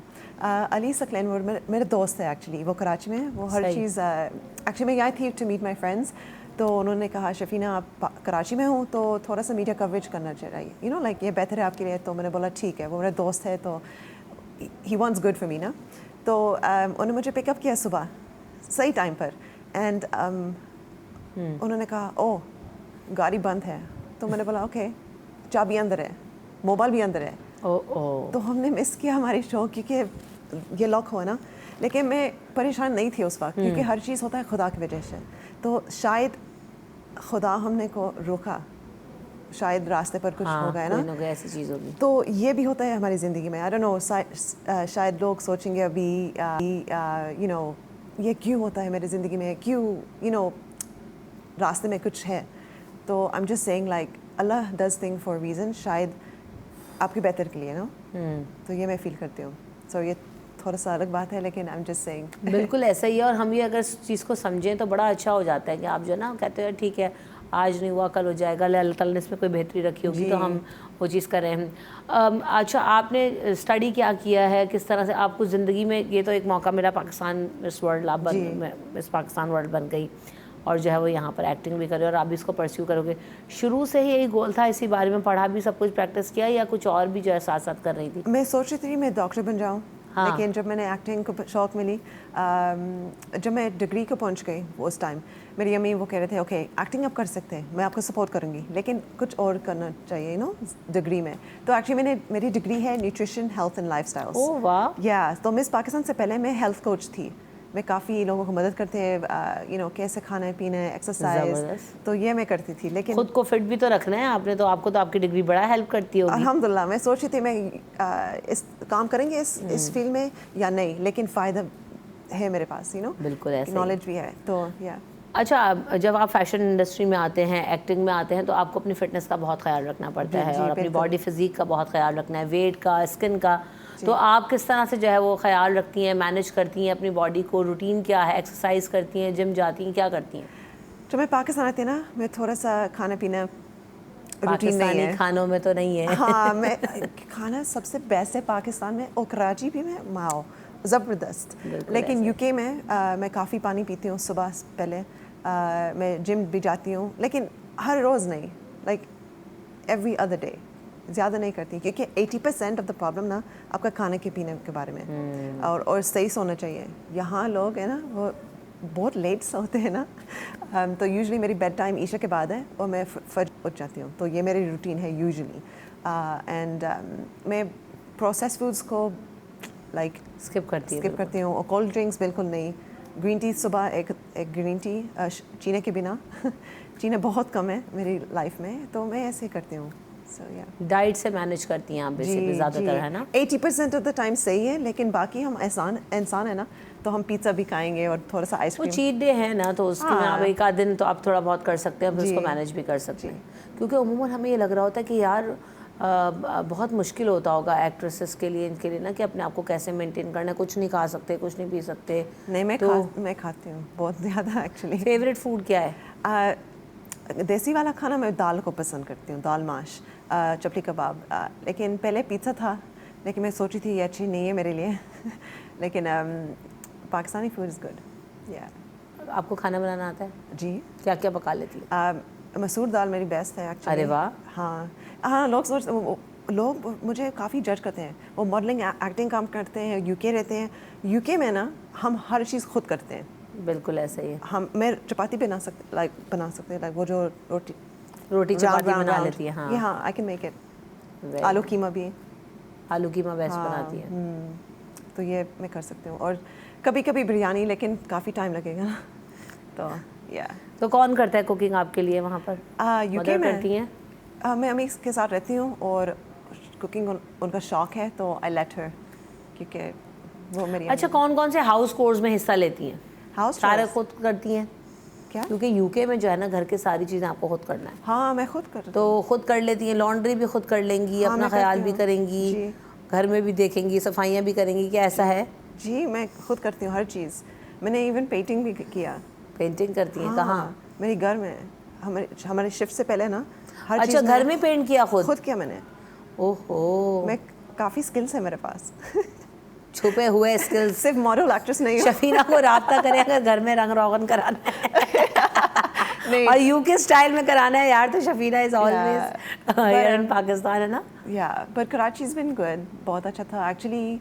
कल नहीं, परसों हमने विज़िट किया, वो जो गवर्नर सिंध कमरान साहब, उन्होंने हमको इनवाइट किया, तो हम वहाँ गए। अली सकलेन में मेरे दोस्त, वो मेरे साइड किक है ना बिल्कुल ऐसा ही। अच्छे दोस्त होना भी ज़िंदगी में बड़ी ब्लेसिंग है भाई। बहुत। तो टिसोरी साहब के साथ गवर्नर हाउस में कैसा एक्सपीरियंस रहा? मज़ा आया आपको विजिट करके, पाकिस्तान की चीज़ें देख के, हिस्टोरिक चीज़ें? ऑनेस्टली मैं बहुत इम्प्रेस्ड हूँ, क्योंकि बहुत अच्छे इंसान हैं। उन्होंने प्रोजेक्ट्स के बारे में सारे बताए मुझे, और हमने एक टूर भी किया। वो जो IT डिपार्टमेंट है, वो फ्री एजुकेशन देते हैं। वो जो खाने पीना, वो गरीब लोग के लिए राशंस भी है, और वो ज़बरदस्त है, टॉप नॉच है। एंड मोटरसाइकिल्स, ये मोटर बाइक के बारे में मैं नहीं जानती थी, दैट वो लोगों को देते हैं। अच्छा, चैरिटी वर्क कर रहे हैं, और जो है ना, इसकी ज़रूरत भी है बहुत ज़्यादा पाकिस्तान में। आपने भी बताया कि आप भी चैरिटी में और NGOs के साथ भी लिंक दो, तो इस चीज़ की बहुत ज़रूरत भी, और एक सॉफ्टवेयर इमेज पाकिस्तान का बिल्ड करने की ज़रूरत है। शफीना, हम चाहेंगे कि आप जहाँ जहाँ जाएँ, जिस प्लेटफॉर्म पे जाएँ, पाकिस्तान का नाम ज़रूर रोशन करें। And thank you so much for coming in the show. आपका बहुत शुक्रिया, आपने वक्त दिया। हम यहाँ पे ब्रेक की तरफ बढ़ेंगे। ब्रेक के बाद जब हाजिर होंगे, तो आज हम हमारा जो टॉपिक है वो खुदकुशी के बारे में बात करेंगे after this break. Welcome back in city at 10। तो जनाब, आज का जो हमारा मौजू है वो ये है कि हम देख रहे हैं कि जैसे हमने स्टार्ट में आगाज़ किया था अपने शो का, कि कामयाब और नाकाम इंसान कौन लोग होते हैं। तो हमने ये भी देखा है कि जो नाकामी को अपने पल्ले से बांध के ही रखते हैं, कि अगर कभी शख्स किसी ज़िंदगी में नाकाम हो गया और आपने उसके लिए आगे बढ़ने के लिए कोशिश नहीं की, प्रैक्टिस नहीं की, आपने उसकी चीज़ को ना छोड़ा, अपने सर पे सवार कर लिया, तो वो नाकामी जो है वो आपके दिमाग पर जो है असरअंदाज होना शुरू हो जाती है। फिर नामसाइब हालात, मुश्किल हालात, ज़िंदगी के जो है वो मसाइल कहीं ना कहीं आपको जो है वो मेंटल इश्यूज़ की तरफ लेके जाते हैं, और आपको डिप्रेशन में भी डाल रहे होते हैं, एंजाइटी में भी डाल रहे होते हैं। लेकिन इन सारी चीज़ों से कोप अप करने के तरीके होते हैं। ऐसे ही जब ये सारी चीज़ें बढ़ती जाती हैं और आप अपनी मेंटल हेल्थ के ऊपर काम नहीं करते, कि स्टडी में पढ़ रही थी, भी रिसेंटली आई, जिसमें हमने देखा है कि पाकिस्तान के अंदर 80 मिलियन लोग ऐसे हैं जो कि मेंटल डिप्रेशन और मेंटल हेल्थ इश्यूज़ का शिकार हैं। और फिर वो उसको जब सीवियर हो जाती हैं ये चीज़ें तो वो आपको ख़ुदकुशी के भी जो है ख़यालात आते हैं और अपनी जान लेने के भी ख़यालात आते हैं और जहनी तनाव इतना बढ़ जाता है, फाइनेंशियल स्ट्रेस इतना बढ़ जाता है कि लोग ख़ुदकुशियाँ कर लेते हैं। तो ख़ुदकुशी करने तक जो ये प्रोसेस है, ये जो सफ़र है, ये इंसान क्यों तय कर लेता है? कहते हैं ना कि सबसे मुश्किल काम किसी भी शख्स के लिए क्या है कि वो अपनी जान लेना। लेकिन हम अपने माशरे में देख रहे हैं कि बहुत आम है कि बच्चों के गले भी काट दिए, बीवी का भी गला काट दिया और एंड में ख़ुद भी जो है वो अपने आप को भी मार लिया, शूट करके मार लिया। किसी ने अपना रक्षा जलाया, उसमें साथ ही ख़ुद को भी आग लगा ली। तो ऐसे इस पॉइंट तक कैसे आप पहुंच रहे हो, क्यों पहुंच रहे हो कि अपनी जान आप ले लेते हैं और इससे बचना कैसे है, इस बारे में आज हम बात करेंगे। हमारे साथ हमारी मेहमान मौजूद हैं, हिबा अहमद सहगल साहबा मेरे साथ मौजूद हैं। आप जो है वो प्रोजेक्ट डायरेक्टर भी हो लीगली यूवर्स पाकिस्तान की, इसके अलावा जो है वो लॉयर भी हैं, एक्टिविस्ट भी हैं सोशल। वेलकम करते हैं हिबा को शो में। अस्सलाम वालेकुम हिबा। अस्सलाम वालेकुम, थैंक यू रमशा। हिबा, सबसे बड़ा मसला जो नज़र आ रहा है वो ये कि हमारे यहाँ जो है ना वो मेंटल हेल्थ इश्यूज़ बहुत ज़्यादा बढ़ गए हैं और जो है वो कहीं भी असिस्टेंट नज़र आ रही होती है, लोग बताने वाले नहीं होते, समझाने वाले नहीं होते, तो यहाँ से भी मसाइल बढ़ना शुरू होते हैं। आप जब लॉ को प्रैक्टिस कर रहे हो तो किस तरह के केसेस देखते हो, वजह क्या नज़र आ रही है सबसे ज़्यादा? अच्छा देखिए, सबसे पहले ना मैं ये बताना चाहूँगी कि जो सुसाइड एक चीज़ है, जो खुदकुशी है, वो एक ऐसी चीज़ है जिसके बारे में हम बात नहीं करते हैं। एक ऐसा कॉन्सेप्ट है जिसको एक टैबू टॉपिक, ना सिर्फ जैसे हम बहुत सारे टैबू टॉपिक्स हैं, ये भी एक ऐसा टैबू टॉपिक है जिसके बारे में बात नहीं करते और अगर इसके हिंट सामने मौजूद भी होंगे ना हमारे अपने बच्चों में भी, हम उसको इग्नोर करेंगे। हाँ। सबसे बड़ा एलिमेंट जो मुझे लगता है वो इग्नोरेंस का एलिमेंट है कि नहीं ये तो बच्चा ऐसे ही है, ये तो बच्चा ऐसे ही है। वो ये नहीं रिकग्नाइज करते कि बच्चा डिप्रेस्ड है या अगर, और ज़रूरी नहीं है कि बच्चों के अंदर हो, वो चीज़ ये भी हो सकती है कि हाउस वाइफ्स हैं। अब उनका आप देखें ना, हर तरह का जो लोग हैं उनके प्रेशर्स बहुत डिफरेंट हैं। जैसे मैं आपको बताऊं, इस शो पे आने से पहले मैं डिफरेंट कॉलेजेस में पढ़ाती भी हूँ, तो मैंने ना वो एज उनकी ऐसी होती है कि अराउंड 16 to 18 to 20 ना, तो मैंने उनसे ये पूछा कि अगर आपका कोई फ्रेंड है जो थोड़ा सुसाइडल है तो उसके दिमाग में थॉट्स क्या आती हैं। जाहिर बात है, बच्चे से हम डायरेक्ट नहीं पूछ सकते कि भाई तुम्हारे दिमाग में क्यों तुम सुसाइडल हो, क्या हमें आइडिया होता है। तो उन्होंने बोला सब जितने भी थे ना, it all came down to family pressure. Ultimately कि फैमिली की एक्सपेक्टेशंस बहुत ज़्यादा हैं और हमारी देसी फैमिलीज़ में एक्सपेक्टेशंस बहुत ज़्यादा हैं, and specially with respect to आदमियों की भी अलग है, औरतों की भी एक्सपेक्टेशंस जो है ना फैमिली के अंदर बहुत ज़्यादा अलग हैं। तो इसमें ना सिर्फ सुसाइड होता है, इनिशियली जो स्टार्ट होता है वो जो हमें लोगों को नहीं पता और हम इस चीज़ को नहीं पढ़ते कभी भी, वो दो तरह के होते हैं। एक होता है जिसको हम कहते हैं पैरा सुसाइड और एक होता है सुसाइड। पैरा सुसाइड जिसको हम सेल्फ हार्म कहते हैं, वो शुरुआत पैरा सुसाइड से होती है कि भाई अपने आप को यहाँ काट लिया, अपने आप को ये चीज़ कर ली, वो चीज़ कर लिया, आप समझे ना, उधर से इनिशियल आपका स्टार्ट होता है। अगर आप वो पैरा सुसाइड के पहले देख लें कि भाई ये हिंट्स हैं कि वो बंदा थोड़ा सा इस तरह का कुछ खा लिया, कोई ऐसी चीज़ कर ली जिसमें वो थोड़ा सा अपने आप को कट कर रहा है या कोई भी चीज़ इस तरह जिससे वो दर्द पहुंचाना चाह रहा है, वो एक पैरा सुसाइड है and that can ultimately lead to the suicide part. ठीक है, तो शुरू में आई थिंक आइडेंटिफिकेशन पहले तो बहुत ज़रूरी है। अगर आपके आसपास ऐसा बच्चा है जो डिप्रेस्ड है, एकदम से चुप हो गया, उसका बिहेवियर्स चेंज हो गए हैं, ये बहुत ज़रूरी है। बिकॉज जितने भी लोग सुसाइड करते हैं उसमें 79% आर एक्चुअली स्टैट्स के मुताबिक वो बच्चे होते हैं या वो लोग होते हैं who's between the age of 20 to 40। और कहते हैं कि हर 40 सेकंड में पूरी दुनिया में एक सुसाइड कंप्लीट होता है, बाकी पैरा सुसाइड होते हैं। आप ये समझे, पैरा सुसाइड मतलब यू आर अटेम्प्ट कर रहे हैं, तो वो भी तो एक अटेम्प्ट है ना। लेकिन हम कहते हैं थोड़ा सा कट लग गया, ये हो गया। आप मेजॉरिटी देखते होंगे कि लोगों ने हाथों पे यहाँ पे बहुत सारे ब्लेड्स के निशान यहाँ पे हैं और छुपा रहे होते हैं उसको। ठीक है, तो मतलब नॉट जस्ट दिस, हमारे पास मैं जितने कॉस्मेटोलॉजिस्ट से मिलती हूँ उन्होंने अब ये ट्रीटमेंट समझा निकाली हैं जिसमें अगर आपके हाथों में निशान है तो they will, I know lot of them, I won't name them, कि वो आके आप वो ट्रीट करते हैं। पॉइंट ये कि भाई आप ट्रीट तो करे हो, लेकिन इसका मतलब है उस बंदे में सुसाइडल टेंडेंसी है। आगे आप उसको कितना रेफर कर रहे हो, बिल्कुल, आप तो वहीं ट्रीट करके वो स्कार तो छुपा दिया ना, लेकिन इसका मतलब उसके दिमाग के अंदर एक सुसाइडल टेंडेंसी है, तो उस टेंडेंसी के ऊपर कौन काम करेगा। अच्छा, क्या हो रहा है, कॉस्मेटोलॉजिस्ट के पास भी जा रहे हैं और जो है जीपीस के पास भी जा रहे हैं, सब कुछ कर रहे हैं, आप दवाएं भी खा रहे हैं हर तरह, लेकिन जो जिनको मेंटल हेल्थ की ज़रूरत है ना और असिस्टेंस की ज़रूरत है, वहाँ नहीं जा रहे। जैसे भी हमारे साथ साइकोलॉजिस्ट भी होंगे, साइकेट्रिस्ट भी होंगे आगे चल के शो में, लेकिन हम वहाँ असिस्टेंस नहीं देख रहे कि जहाँ पर काउंसिल करने की ज़रूरत है। तो ये भी एक बहुत बड़ा टैबू है कि खुदकुशी के साथ जो है ना, हमने अपने जो दिमागी हालत है उसको बेहतर करने के लिए हम किसी भी तरह का कोई काम नहीं कर रहे। और इसमें सबसे बड़ा नुकसान आप समझते हो कि हमारा जो इस वक्त फैमिली स्ट्रक्चर है वो बहुत मुतासर हो गया है due to the gadgets, due to the time. हर कोई अपनी जॉब्स में इतना मसरूफ है कि वक्त ही नहीं है एक दूसरे के पास, तो उसका भी एक बहुत बड़ा प्रेशर जो है वो बच्चों के ऊपर, जो एज आपने कोड की उसके ऊपर बिल्ड होता है। जी, अब ये समझे ना कि वो जो बच्चा है उसके दिमाग में क्या है। जैसे मैं, अगर आपको, मैंने काफ़ी इनसे बात की, तो हम जब देखते हैं कि अब एक छोटा बच्चा है, वो बच्चे को सबसे पहले ग्रेड्स का प्रेशर होता है। कि भाई अभी मेडिकल कॉलेजेस में, इंजीनियरिंग कॉलेजेस में बच्चे कूद जाते हैं। हमने देखा है कि कितने केसेस होते हैं। इसके अलावा फिर वो जहाँ जा रहा है वो फिट इन नहीं हो पा रहा। अगर वो कोई लड़की उसको वहाँ पसंद आ गई तो उसके लिए होता है ना पहली मोहब्बत, जी बस यही है यार। एक तो ये व्हाट्सएप मोहब्बत उन्होंने बड़ा मुश्किल कर दिया। WhatsApp, not just WhatsApp, I think social media के इसमें बहुत इंपॉर्टेंट रोल प्ले है। बिकॉज देखिए सोशल मीडिया में कहते हैं ना कि इट इज़ अ वेपन। अच्छी तरीके से भी अपना आपको डिफेंस के तौर पर भी यूज़ कर सकते हैं और हार्म करने के लिए भी यूज़ कर सकते हैं। तो अगर आप डिफेंस के तौर पर यूज़ करेंगे, अच्छी चीज़ें आप देखेंगे, उस चीज़ में अच्छी चीज़ें भी मौजूद हैं। आप ये कर सकते हो ना, वट एवर यू वांट, आपको कोई खाना भी पकाना है, आपको 1 सेकंड लगेगा, आई एम श्योर आप भी करते होंगे, डाल दिया वो चीज़ आ गई। Similarly if you want to commit suicide, it's very easy. You exactly know कि भाई क्या चीज़ की कॉम्बिनेशन है, घर में क्या क्या चीज़ें मौजूद हैं जिसकी वजह से मैं ये चीज़ कर सकता हूँ। तो it's both. What is important is, देखिए हम कहते हैं ना कि खिलाओ सोने का नेवाला रखो शेर की नज़र, ये बहुत ज़रूरी है पेरेंट्स को करना। या हम बिल्कुल इग्नोर कर देते हैं बच्चे को, या हम कुछ ज़्यादा ही उस बच्चे के साथ चिपक जाते हैं।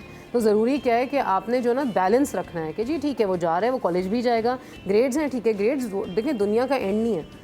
मेरे भी कोई मैं नहीं बोल सकती एक्सेप्शनल ग्रेड्स है, बट अल्हम्दुलिल्लाह अल्लाह ने जहाँ लिखा होता है आपने कहाँ पहुँचना है, अल्लाह finds a way. There is always a way कि आप इधर से उधर जा सकते हो और आप एक चीज़ को अचीव कर सकते हो। ये दुनिया का आखिर नहीं है। दूसरी चीज़ अगर मैं थोड़ा सा लीगल पर्सपेक्टिव के ऊपर आऊँ सुसाइड का, तो 2 सेक्शंस हैं हमारे यहाँ ना पाकिस्तान पीनल कोड के अंदर। तो वो 325 और 309 है। उसके मुताबिक इनिशियली सुसाइड जो है ना वो इटसेल्फ, जिसको हम कहते हैं कत्ले नफ्स बोलते हैं इसको, ठीक है, लॉ के पर्सपेक्टिव से। तो उसमें क्या नफ्स क्या होती है, अपनी नफ्स को मारना। तो टेक्निकली इसको ना कत्ले नफ्स एक्सप्रेसली इसका मेंशन नहीं किया गया, बट एक कत्ले नफ्स है इस्लामिक पर्सपेक्टिव से। सारे रिलीजन्स के अंदर सुसाइड को कंडेम किया गया है। सिर्फ यही है कि इस्लाम है। हमारा मसला है हम जब टॉक शोज़ में बात भी करते हैं हम सिर्फ इस्लाम के पर्सपेक्टिव से बात करते हैं, बिकॉज हम पाकिस्तानी हैं। तो हमारे दिमाग में था कि भाई मेजॉरिटी की बात करते हैं, बट हमारे यहाँ ऑफकोर्स एक हिंदुइज्म भी है, हमारे यहाँ क्रिश्चियनिटी भी है, और हर रिलीजन में सुसाइड को कंडेम किया हुआ है। बिकॉज ये अल्लाह ताला ने आपको एक ब्लेसिंग दिया है लाइफ।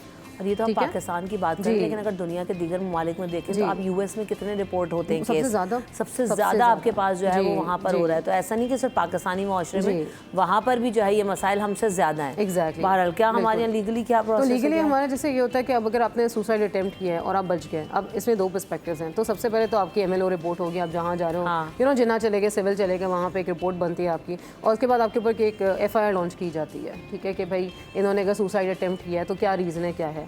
अब अभी रिसेंटली जो है लेजिस्लेशन के अंदर उन्होंने इन 2 सेक्शंस को ओमिट कर दिया है। मतलब it is not there, but yet उसके ऊपर कोई डिसीजन नहीं आया।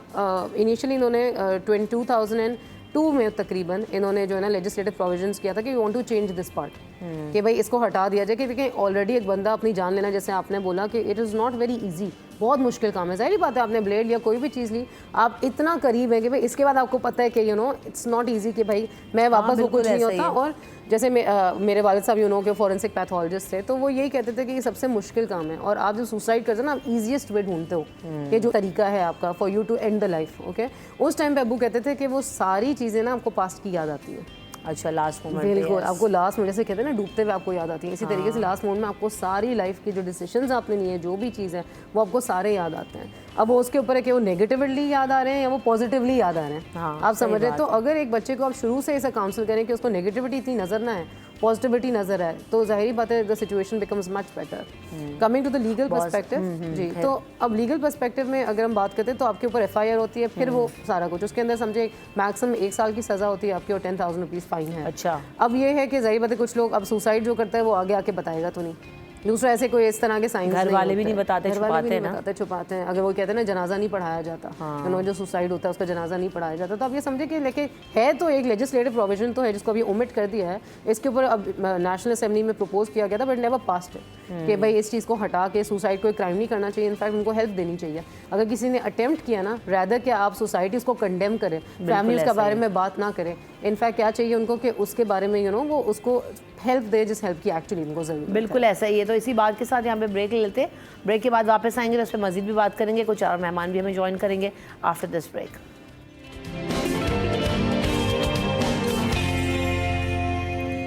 Welcome back in city at 10। बात हो रही जी जनाब खुदकुशी के हवाले से, तो हमने देखा कि पाकिस्तानी कानून क्या कहता है, और जैसे भी जाने से पहले हिबा भी जिक्र कर रही थी कि बाय द लॉ बहुत सारी चीज़ें जो अमेंडमेंट्स भी हो रही हैं, सामने भी आ रही हैं, और दीन का भी जिक्र हुआ। लेकिन वही वाली बात है ना कि दीन में हमने यहाँ तक तो सुन रखा है कि जी खुदकुशी हराम है, लेकिन उसके पीछे वजूहात क्या हैं, और अगर जो शख्स खुदकुशी करता है तो उसके साथ क्या होता है, ये बताना बहुत इसलिए ज़रूरी है कि जब सुसाइडल थाट्स आ रही होती हैं तो हमें ये लग रहा होता है कि हम एस्केप तलाश कर रहे हैं, हम बहुत सारे मसाइल मसाइल का हल तलाश कर रहे हैं कि अपने आप को मार लेंगे, ज़िंदगी ख़त्म कर लेंगे तो बहुत ज़्यादा जो है ना वो सब कुछ अच्छा हो जाएगा, सब कुछ बेहतर हो जाएगा।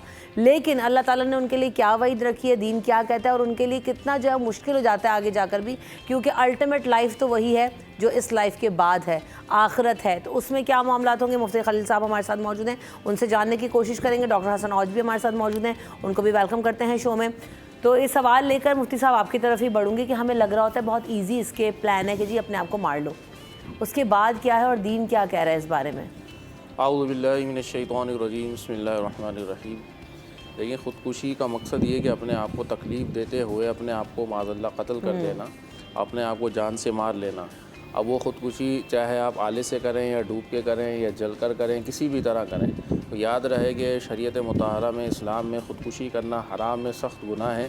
और फ़कत सिर्फ ये न समझें कि दुनिया में आपकी जान छुट गई, बल्कि मरने के बाद क़ब्र और आखिरत में मज़ीद आपके लिए अज़ाब है। यानी बाज़ लोग ये समझते हैं कि शायद दुनिया के सारी रसूमात और दुनिया के सारे मसाइब और परेशानियों से हमें छुटकारा हासिल हो गया है, ऐसा बिल्कुल भी नहीं है। और शरीयत मुताहरा में ख़ुदकुशी बतौर इस वजह से भी हराम रखी गई है कि जानबूझ के अपने आप को मारना, जानबूझ के ज़रा सी भी अपने आप को तकलीफ़ देना, ये तो वैसे भी गुनाह है। और इससे ये मालूम होता है कि देखें, अल्लाह उसके रसूल के कानून में ये है कि जब ख़ुद अपने आप को तकलीफ़ देने को गुनाह करार दिया गया है, तो फिर किसी दूसरे को तकलीफ़ देना कितना बड़ा गुनाह होगा। तो जिसको हम दिल आज़ारी का भी सबब कह सकते हैं, जानबूझ के किसी का कत्ल का सबब भी कह सकते हैं, और भी बहुत सारी। तो ख़ुदकुशी बतौर वजूहात इसकी पैदा क्यों होती है, जैसे कि अमूमी तौर पे हम कई सालों से सुन रहे हैं कि अक्सर व बेशतर ख़ुदकुशी जो है वो बेरोज़गारी के आलम में की जाती है, परेशानी और मसाइब के आलम में की जाती है।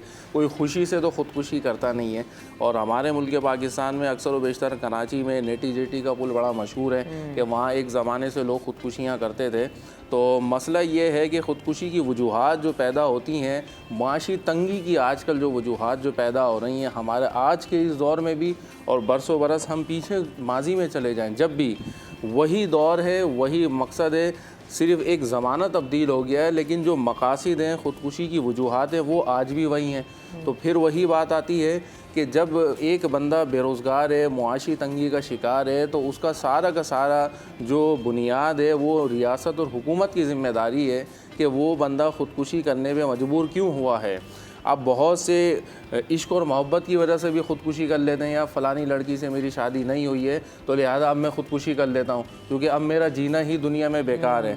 यानी बहुत सारी ये दीन से दूरी के सबब हैं, और शरीयत को माज़अल्लाह लोग मजाक समझते हैं और ये समझते हैं कि शायद इस्लाम में और दीन में हमें कुछ ऐसा सिखाने को नहीं मिला, लेकिन ऐसा नहीं है। हमने सीखा नहीं है, ये हमारा कसूर है। तो हमें ये सीखना चाहिए, अमल करना चाहिए, और ख़ुदकुशी को सिर्फ हम इसी एंगल तक ना रखें कि मुआशी तंगी है, बेरोज़गारी है। ख़ुदकुशी और भी वजूहात की वजह से हो सकती है। ख़ुदकुशी किसी के माल के सबब ना देने की वजह से, लोग गम की वजह से भी ख़ुदकुशी कर लेते हैं। किसी को कारोबार में आजकल ताजिर भाई बड़े परेशान हैं बहुत ज़्यादा, बिजलियों की बिलों के हवाले से भी, मुआशी तंगियों के हवाले से भी। तो इस तरह भी यही मीडिया चैनल पर हम खबर देख रहे हमने बनाए हुए हैं। अगर ऐसा हो, अगर सिर्फ ऐसा ही हो, आप कह रहे हैं बिल्कुल बचा बात है। अभी मैंने इंट्रो में ही कहा कि किसी ने अपना रक्षा जलाया, साथ खुद को भी जला लिया, किसी ने अपने बच्चों को कत्ल किया, साथ खुद को भी मार लिया ड्यू टू फाइनेंशियल इश्यूज़। लेकिन स्टडीज़ जब हम उठा के देखते हैं, अभी हम बात करते हैं बस से भी, डॉक्टर हसन के जो है ना यूएस की अगर मिसाल उठा के देखें तो सबसे ज़्यादा जो केसेस हैं आपके वहाँ पर नज़र आ रहे हैं,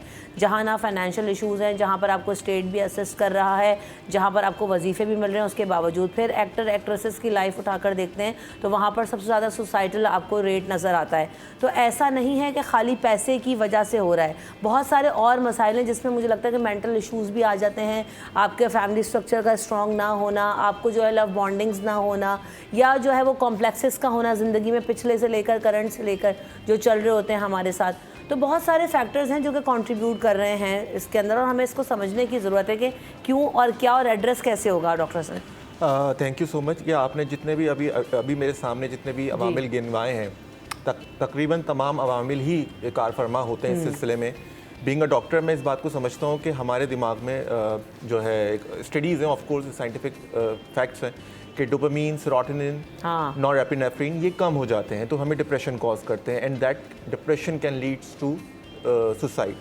अच्छा, वो क्यों कम हो जाते हैं? वो हमारे हाथ में नहीं है, तो हमें उसके लिए भी दवाइयाँ खानी पड़ती हैं। There are lots of patients जो मेरे पास आते हैं जो सुसाइडल होते हैं। अच्छा, मैं अगर पूछूं लोगों से उर्फ़ आम में कि भाई आपने अपने मोहल्ले में, अपने घर अहबाब में किसी को सुसाइड करते हुए देखा है, तो कहेंगे नहीं हमने नहीं देखा। लेकिन मेरे जानने वालों में सुसाइड हुई है, मेरे पेशेंट्स ने सुसाइड की है, मेरे राज यूनिवर्सिटी के कोलीग्स ने सुसाइड की है। तो मैं उन सब चीज़ों को देख चुका हूँ कि फैमिली कैसे सफ़र करती है और वो क्या सफ़र कर रहे थे, उन्होंने किस तरह इम्पल्सिविटी में सुसाइड की। बहुत सारे फैक्टर्स हैं, सिर्फ डिप्रेशन नहीं, डिप्रेशन के अलावा सब्सटेंस अब्यूज़, नशे की आदत, उसके अलावा पर्सनैलिटी डिसऑर्डर्स।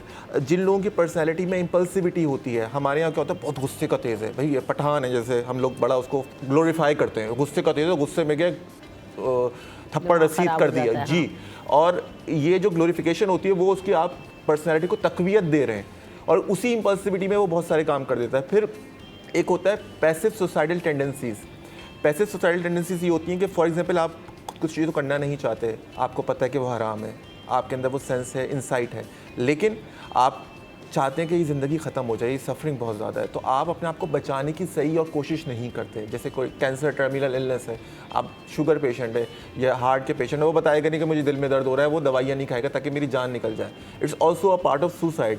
ऐसे पेशेंट में जो क्रॉनिक इलनेसेस के पेशेंट हो, उनको एंटी डिप्रेसेंट हमें SSRI ग्रुप की, SNRI ग्रुप की स्टार्ट कर देनी चाहिए। इसी तरह स्किज़ोफ्रेनिया में जो हेलुसिनेशंस होती हैं वो आपको मजबूर करती हैं कि आप सुसाइड करें। तो ये सब चीज़ें जो हैं, ये तो फैक्टर्स हैं मेंटल हेल्थ के हवाले से। अगर हम डाटा निकाल के देखें तो 8 लाख लोग सालाना जो है दुनिया भर में ग्लोबल सुसाइड से डेथ होती है उनकी, और मेजॉरिटी तो जैसे बताए तरक्की याफ्ता ममालिक में होती है जहाँ ऐसे फाइनेंशियल इश्यूज़ नहीं है, जहाँ मेंटल हेल्थ की अप्रोच भी अवेलेबल है कि उनके मेंटल थेरेपिस्ट भी हैं, साइकोलॉजिस्ट, साइकेट्रिस्ट का। हमारे यहाँ अगर देखा जाए 1 लाख लोगों पे 2 साइकोलॉजिस्ट अवेलेबल है, वहाँ 75 साइकोलॉजिस्ट अवेलेबल होते हैं। उसके बावजूद लेकिन फैमिली स्ट्रक्चर तबाह है ना। एग्जैक्टली, उधर ये मसला जी, सोशल आइसोलेशन, बिल्कुल ऐसे। ये सब चीज़ें तो हम पहले तो ये कैसे मैंने अभी मेजर आपको इंग्रेडिएंट्स बताया कि भाई डिप्रेशन, एंजाइटी, ये वो। फिर एक और होती है इगोइस्टिक। फॉर एग्जाम्पल हिटलर ने सुसाइड कर ली क्योंकि उसको नाकामी बर्दाश्त नहीं थी। मुझे नाकामी बर्दाश्त नहीं है। That kind of suicide that I think is हराम। जो सर ने मेंशन किया वो इस सुसाइड में आएगा कि आपको इतना गुरूर तकब्बुर है या अल्लाह की ज़ात पे इतना ईमान नहीं है, जो भी है आपके, कि आप अपनी हार बर्दाश्त नहीं कर सकते, आपने इम्पल्सिविटी में सुसाइड की। एक होता है जो बीमारी में कर रहा है, मेरे ख्याल में वो उसको हम उस चीज़ से पाक रखें क्योंकि वो बंदा खुद सफ़र कर रहा है, वो बीमार है, उसे पता ही नहीं वो क्या कर रहा है। तो ये 2 चीज़ें हैं जो अलग अलग हैं, जिनको हमें अलग रखना पड़ेगा। बिल्कुल ऐसे। अब इसमें आसपास के लोगों का क्या रोल हो सकता है, इस पर भी बात करेंगे, लेकिन देन अगेन मुफ्ती साहब, मैं बार बार इसको रजिस्टर ज़रूर करना चाहती हूँ कि हम ये समझ रहे होते हैं कि एस्केप प्लान इज सुसाइड, ज़िंदगी से भागना है और आखिरत का हम नहीं सोचते।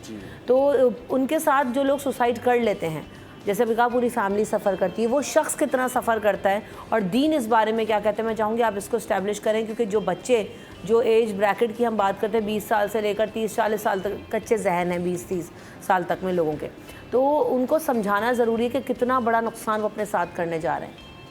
देखें, सबसे बुनियादी बात यही है कि ख़ुदकुशी सिर्फ एक अपनी जान को तकलीफ़ नहीं देते, सिर्फ एक जान ज़ाया नहीं होती, उसके इवज़ में गम में बहुत सारी जानों को तकलीफ़ पहुंचती है। माँ बाप हैं, बहन भाई हैं, बहुत सारी पूरी फैमिली है, ख़ानदान के रिश्तेदार हैं, या जो भी आपसे बहुत ज़्यादा उनसियत रखता है, प्यार रखता है, उसको भी तकलीफ़ और रंज पहुंचता है।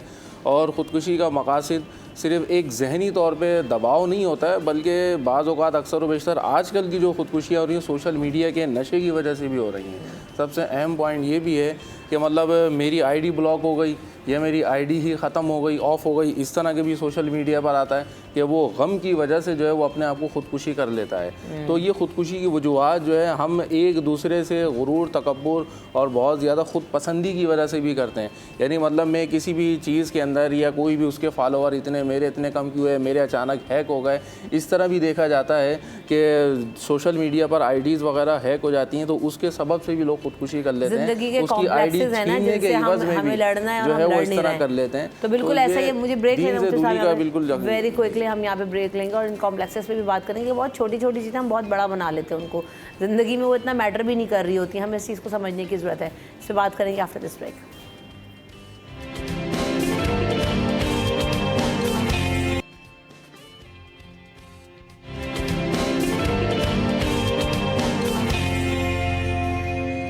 Welcome back in city at 10। तो जनाब हम बात कर रहे हैं खुदकुशी के हवाले से और हम ये भी जानने की कोशिश कर रहे थे कि सुसाइडल थॉट्स आती क्यों हैं और कैसे पता चल सकता है। जैसे डॉक्टर हसन भी बात कर रहे थे कि हमें अपने अतराफ़ के लोगों में नहीं पता होता कि यार ये शख्स सुसाइडल है या इसमें टेंडेंसी है या ऐसी सोच रख रहा होता है, क्योंकि उमूमन ऐसे लोग जो है वो तन्हाई का शिकार होना पसंद करते हैं, आइसोलेट कर लेते हैं अपने आप को, और जो है वो अपने फ्रेंड्स के सामने भी इजहार नहीं करते, अपनी फैमिली के सामने भी इजहार नहीं करते। तो इस पर हम बात करेंगे।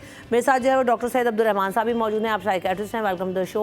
अब्दुल रहमान साहब, आप तो इस तरह के पेशेंट्स से जो है ना रोज़ाना वास्ता पड़ रहा होता है, तो इसके पीछे क्या वजूहात नज़र आ रही हैं, उनके बिहेवियर्स क्या होते हैं? अगर हमारे अतराफ़ में कुछ ऐसे लोग हों तो मुझे एक बीइंग अ कॉमन पर्सन कैसे पता चल सकता है कि इसमें टेंडेंसी ये कर सकता है कुछ? हाँ बिल्कुल, देखें यूजुअली जो लोग सुसाइड करते हैं उनमें कहीं ना कहीं डिप्रेशन का एलिमेंट या किसी नफ्सियाती बीमारी का एलिमेंट पाया जाता है। लोग अमूमन ये समझते हैं कि शायद हालात की ख़राबी ही 100% ज़िम्मेदार है। ऐसा है नहीं, हालात ज़िम्मेदार होते हैं कुछ ना कुछ हद तक, मगर 100% नहीं। हम ये भी सुनते हैं कि भाई वो इश्क में नाकामी हो गई, उसने ख़ुदकुशी कर ली, अपने आप को मार ली। तो आप ये देखें कि तकरीबन हर बंदा इस फेज़ से निकलता है जवानी में, जब उसको शदीद इश्क होता है, दिल भी टूटता है उसका, सब तो ख़ुदकुशी नहीं कर लेते। तो होता ये है कि हम जो है अमूमन 50-50 का फार्मूला लगाते हैं कि 50% जेनेटिक उसमें कॉजेज़ थी, बीमारी थी, डिप्रेशन था, और फिर 50% के हालात भी ख़राब हुए, स्ट्रेस भी आया, तो वो ख़ुदकुशी तक पहुंच गया या शदीद डिप्रेशन में आ गया। तो हमें दरअसल देखना चाहिए कि डिप्रेशन की जो बीमारी है, डिप्रेसिव डिसऑर्डर, उदासी की बीमारी जिसे हम कहते हैं, उसकी अलामात हमें लोगों में देखनी चाहिए कि ये तो कहीं नहीं आ रही। वो क्या होती हैं अलामात? उदासी, कम बोलना, खामोश रहना, लोगों से मिलना जुलना कम करना, जिसम में थकन, कमज़ोरी का एहसास, आसानी से रो जाना, जल्दी टेंशन ले लेना, जिसम में मैदे में दर्द, मरोड़ से ज़्यादा उठना, और ख़ुदकुशी के ये ख्याल आना कि ज़िंदगी बेकार है, नाउमीदी होना कि कोई फ़ायदा नहीं है ज़िंदगी का, बस ऐसी चल रही है, और यही शदीद हो जाए तो ख़ुदकुशी के ख्याल आने शुरू हो जाते हैं। तो हमें पहले ही आइडेंटिफाई कर लेना चाहिए कि इसको जो है ना यार कोई मसला हो रहा है। और हम कैसे आइडेंटिफाई करते हैं कि अगर वो स्टूडेंट है, पहले तो बड़ा अच्छा पढ़ रहा था जनाब, ये A grade pay A grade आ रहे थे, और अब उससे पढ़ा नहीं जा रहा, फेल हो रहा है, तो हमें अंदाज़ा होता है कि कुछ हुआ है। इसी तरह एक बंदा जॉब करता है, बड़ी ज़बरदस्त जॉब कर रहा था, अच्छे था, सब कुछ सही था, वक्त पे आता था, परफॉर्मेंस ठीक थी, अचानक से परफॉर्मेंस ख़राब हो गई यार, अब देर से आता है, छुट्टियां कर रहा है, सही से काम नहीं कर रहा। तो ये जो है ना, ये पॉइंट्स हैं कि आपके कान खड़े हो जाने चाहिए, यार कुछ मसला चल रहा है इसके साथ। और फिर उसको सिर्फ ये नहीं लेना चाहिए कि सिर्फ चलो हालात ख़राब होंगे, फला होगा, नहीं, कोई ना कोई मसला है जो यहाँ तक बात पहुँची है। वरना आम बंदा जो होता है, जिसको कोई डिप्रेशन की बीमारी नहीं होती, वो कोप अप कर लेता है, आहिस्ता आहिस्ता नॉर्मल रूटीन में आ जाता है। मगर जिसको डिप्रेशन या कोई और साइकेट्रिक इलनेस हो, वो कोप अप करके बगैर इलाज के नॉर्मलिटी की तरफ नहीं आ पाता। बिल्कुल ऐसा ही है। हमारे यहाँ ना हम लोग अपने आसपास के लोगों पर नज़र भी नहीं रखते हैं कि हमारी अपनी फैमिलीज़ में क्या हो रहा है। जैसे भी बताया, हम यूएस की बार बार मिसाल दे रहे हैं कि सबसे ज़्यादा टेंडेंसी रेट वहीं पर हाई है। और मैं पर्सनली एक और चीज़ ऐड करना चाहूँगी जो मुझे इनकी बात अच्छी लगी, कि हम लोग दो चीज़ें जो मुझे लगता है कि एक तो हम कंपैरिजन में पड़ जाते हैं, कॉम्प्लेक्सेस एंड कंपैरिजन्स ना, कि इनके पास ये है, हमारे पास ये नहीं है, इनके पास ये है, एक मेन जो मैं देख रही हूँ कि उसके ग्रेड्स ऐसे आ गए, ये हम ऐसे से एक ट्यूटर भी करती हूँ, तो उसमें हम देखते हैं कि ग्रेड्स का कंपैरिजन मेजर चीज़ होती है। वो बच्चा जो है ना बिल्कुल उस टाइम डाउन हो जाता है, जैसे ये बोल रहे हैं, तो उस time as teachers in the society we have to add to that अगर वो बच्चे को लग रहा है कि उसके ग्रेड्स नहीं है तो इट्स ओके, बजाय इसके कि जी पेरेंट्स बोल रहे हैं कि जी, अगर जैसे ये बोल रहे थे, सर बोल रहे थे कि पहले उसके एक ग्रेड स्टूडेंट था और एकदम से ग्रेड्स नीचे हो गए, तो ये इसमें ना वो जो मेजर रोल प्ले है पेरेंट का भी है, और वो मेजर रोल प्ले आपके टीचर का भी है। एज ए ट्यूटर आपकी जिम्मेदारी क्या है कि जो नहीं आना तो ट्यूटर पेरेंट के साथ इन टच रहे कि भाई ये चीज़ें इसके अंदर सुसाइडल टेंडेंसीज नज़र आ रही हैं, ठीक है। वो कोई छोटी सी भी चीज़ हो सकती है। मैं एक और चीज़ ऐड करूँगी कि जैसे पर्सनल हाइजीन जो है ना, जो मैंने नोटिस किया वो भी बहुत मैटर करती है। I am sure you will agree with me कि जो है ना वो नहाना छोड़ देते हैं, आप समझे ना, ये इस तरह का अपना ख्याल रखना छोड़ देते हैं, जितना मैंने देखा है, क्योंकि मैं बस इस तरह के जिंदगी से उजाड़ हो रही है ना, तब ये अच्छा नहीं लग रहा। नहाना तो बहुत बड़ी बात जी। वो डिप्रेशन के पेशेंट कहते हैं कि सुबह उठ के शर्ट बदलना भी ऐसा लगता है कि हल चलाना हो, जैसे छोटे मोटे काम भी उनको इतने बड़े लगते हैं। सही, ट्रू। अच्छा, इसमें जो अभी हिबा बात कह रही ना कि एक तो ग्रेड, क्योंकि उनका जो है वो फील्ड वो भी है कि पढ़ाती भी हैं और जो है वो स्टूडेंट्स भी देख रही हूँ रोज़ाना। लेकिन एक और बड़ा मसला है कि हम आम जिंदगी में जब मिसालें देख रहे हैं तो क्या हो रहा है, उसके कपड़ा जूता देख के इम्प्रेस हो रहे हैं, फलाने की अगर जी डबल कैबिन गाड़ी है तो उसी को देख के मेरी जान जल गई है, किसी ने बर्थडे जो है किसी बड़े रेस्टोरेंट में कर लिए तो मसला हो गया, किसी के बच्चे ने जो है वो किसी का वीज़ा लग गया तो डिप्रेशन में जा रहे हैं। तो बहुत छोटी छोटी चीज़ें होने पर अपने आप को कोस रहे हैं, कॉम्प्लेक्सेस का शिकार हो रहे हैं, और वही सब कुछ के सोशल मीडिया पे हर बंदा पोस्ट भी कर रहे हैं, तो पोस्ट करने वाले का भी मसला और फिर देखने वाले का भी मसला। तो मुझे ऐसा लगता है दोनों ही मसाइल का शिकार हैं, तो कहीं कोई बैलेंस क्रिएट नहीं हो रहा। देखें, जिबिल्लत तो है इंसान की हमेशा से कि वो देख के जलता भी है, हसद भी करता है। चाहे हज़रत यूसुफ के भाई थे वो भी इनसे हसद करते थे, तो ये हमेशा से जिबिल्लत। लेकिन अब सोशल मीडिया के आने के बाद हम लोग हर चीज़ देख रहे होते हैं जिसको मैं नहीं भी आसान हो गया। जी बिल्कुल, वो गुना आसान हो गया आपके लिए कि हर वक्त आप देख रहे हैं लोगों को भी ये कर रहे हैं, वो उधर खाना खाने गया है, अब आपकी वाइफ आपसे बोलेंगी भाई आप मुझे लेके चलो। ये चीज़ें डिप्रेशन की एक्यूमुलेट करती हैं। लेकिन मैं एक और तरफ आपकी निशानदेही करना चाहूँगा, वो बात ये है कि हम ये जो सुसाइड है, सुसाइड से पहले बंदा बहुत सारे वार्निंग साइंस दे। सर ने जो बात कही, ये ग्रेड्स ख़राब हो जाते हैं, ये अचानक से पर्सनैलिटी उसकी हमेशा हो जाए। कभी कुछ लोग हमेशा से नेचुरली इंट्रोवर्ट होते हैं, लेकिन वो अगर पर्सनैलिटी का चेंज आ रहा है उनमें आपको आइडेंटिफाई करना बड़ा मुश्किल हो जाएगा। लेकिन एक बंदा बहुत ही हंसमुख है, हर चीज़ उसकी बिल्कुल पर्सनैलिटी बिल्कुल चेंज हो गई सडनली। और जैसे अनकैम्प के मैडम ने कहा, it's a very important symptom and sign of the depression कि वो बंदा अपना ख्याल नहीं रखेगा सफाई तो है, क्योंकि उसको अब ज़िंदगी से कोई उम्मीद आस वो ही नहीं है। उसको बिस्तर से उठना, जैसे कि हमारी बहुत बड़ी एक्ट्रेस है, उन्होंने एक इंटरव्यू में कहा था कि मेरे लिए बड़ा मसला होता था कि मैं सुबह उठ के जो है शूट पे जाऊँ, क्योंकि वो हालांकि सब चीज़ें हैं but there is inherently something. अच्छा, कोई गम आता है, किसी की डेथ हो गई, तलाक हो गई, कोई लॉस ग्रीफ हुआ, तो नेचुरल है, गम होता है। गम होना और उससे कोप करना एक नेचुरल इंसानी फितरत है। लेकिन अगर वो प्रोलॉन्ग होता जाए, 6 मंथ से ज़्यादा प्रोलॉन्ग हो जाए एटलीस्ट, तो you should must seek help. उसके अलावा नेचुरली आप हर चीज़ बिल्कुल ठीक है but you are not happy, कुछ सब कुछ है लेकिन नहीं है कुछ, तो सर आपको ऑफ कोर्स इस बात में निशानदेही करेंगे कि हमारे neurotransmitters serotonin, norepinephrine does play significant role. उसके अलावा ये जो मैं बात कर रहा था कि हेल्थ जितने भी सुसाइड हुई हैं अटैम्प्ट करते तो सभी हैं, लेकिन मेल और फीमेल में रेशो बराबर है, लेकिन मेल्स की ज़्यादा डबल क्वांटिटी में वो हो जाती हैं, सक्सीड हो जाती हैं, क्योंकि वो उस हद तक वो कर लेते हैं, सिवियरिटी उसकी होती है, उनके पास ज़्यादा होता है जी। और उसके अलावा जो मर्द हजरात जो होते हैं उनमें इम्पल्सिविटी का भी जो एलिमेंट है औरतों के मुकाबले में ज़्यादा होता है। तो हमें एक जो पर्सनैलिटी ट्रेट हमारे अंदर जो एक नेचुरली अल्लाह ताला ने रखा है, इम्पल्सिव, गुस्सा आना, उसको हमें बचपन से ही बच्चों को ट्रेन करना चाहिए। और जैसे कि ग्रेड्स की बात की मैडम ने, तो ये टीन एज जो होती है सबसे ज़्यादा सुसाइडल रेट उसी में है। वो क्या है? कंपटीशन, क्योंकि टीन एज में जब बच्चा बचपन से अपने वलूगत के दौर में कदम रख रहा है तो वही देख रहा है कि या तो उसके अंदर 2-3 चीज़ों के कॉम्प्लेक्सेस होते हैं कि मुझे या तो पैसा भी चाहिए, मुझे ख़वातीन की तरफ से अटेंशन भी चाहिए और मुझे ग्रेड्स भी अच्छे चाहिए। अगर इनमें से किसी चीज़ में भी उसकी कमी हो रही है और उसने बहुत ज़्यादा तारी कर लिया है तो उसको हमें हेल्प करना चाहिए, रादर कि हम उसे जो है समझें कि भाई ये तो बच्चा बड़ा हो रहा है तो बच्चे बड़े होकर ऐसे ही हो जाते हैं, ऐसा नहीं होता है। और कुछ ना कुछ वार्निंग साइंस सुसाइडल बंदा दे रहा होता है सुसाइड से पहले, और वो आपको इनडायरेक्टली बता रहा होता है कि मुझे हेल्प की ज़रूरत है, लेकिन हम उसको हेल्प नहीं दे पा रहे होते। अच्छा, सोशल आइसोलेशन, हमारे यहाँ तो जो हमारे जो रफ़क़ा होते हैं वो भी इस काबिल नहीं होते कि हम हमें गाइड कर सकें, वो तो हमारा मजाक उड़ाते हैं। अगर आप कोई बोले कि मुझे डिप्रेशन हो रहा है यार, मुझे अजीब सा, तो बोलेंगे अभी ड्रामेबाजी बंद कर, ये तुम्हारी उम्र है डिप्रेशन। हाँ नहीं, ड्रामेबाजी बंद कर, मतलब ड्रामा समझते हैं उस चीज़ को कि अगर आप बोलें कि मैं खुश नहीं हूँ तो तुम तो बस अटेंशन सीख करना चाहते हो, अटेंशन सीख करो। कॉलेज और यूनिवर्सिटी या स्कूल के बच्चे जब भी बात करते हैं ना, तो हमारे जवाब ही हो जाता है, यार तुम्हारी उम्र में कौन सा सर दर्द होता था, तुम्हारी उम्र में कौन सा डिप्रेशन होता था, आप जाके बोलो तो चाटा लगा के बाहर निकाल, मम्मी को बोलो डिप्रेशन है, किस बात का डिप्रेशन, तुम्हें क्या मोबाइल रख दो खत्म हो जाएगा। अच्छा, एक चीज़ मैं ऐड करना चाहूँगी कि आई एग्री विद दिस। कैसे मैं ना, आपको भी पता है कि बहुत मेरे पेरेंट्स की दोनों की डेथ ना 13 मंथ्स के गैप में हो गई। We were very close to our parents, तो मैं बहुत डिप्रेसिव फेज से गुजरी थी वाकई। मतलब ये सारी टेंडेंसीज मेरे अंदर मौजूद थी।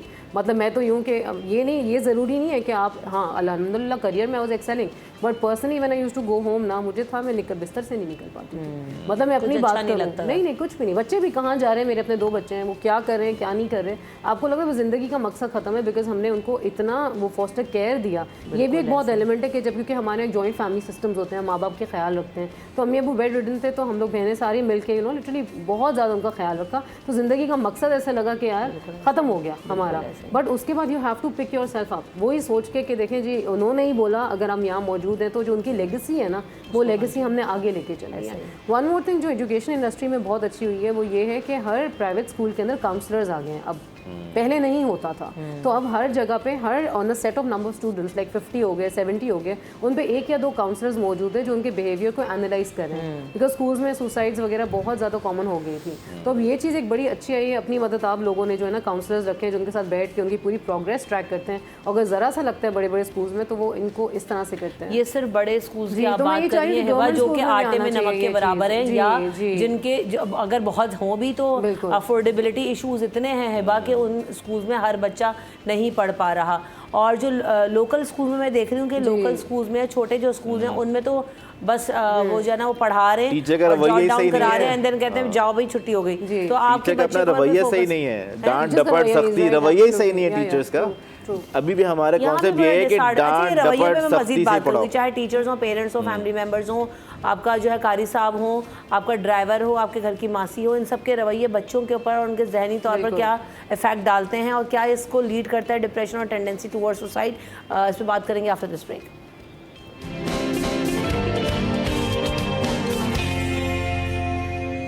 Welcome back in city at. तो जाने से पहले जैसे मैंने कहा कि अब्दुर्रहमान साहब, हम मसला क्या हो रहा है कि बिहेवियर्स बहुत ज़्यादा मैटर करते हैं और मुझे ऐसा लगता है कि फैमिली स्ट्रक्चर पे काम करने की ज़रूरत है, अच्छे दोस्त रखने की ज़रूरत है, क्योंकि आप उनके साथ जब कनेक्टेड होते हैं तो आप बहुत सारी चीज़ें ना बैठे बैठे नहीं, चाय के कप पे ही आप कितनी सारी बातें कर लेते हैं। आप जो है वो बहुत सारे अपनी जो है वो किसी और से नहीं डिस्कस कर सकते तो आप अपने किसी दोस्त से बैठ के कर लेते हैं, क्योंकि वो आपको पता होता है जज नहीं करेगा।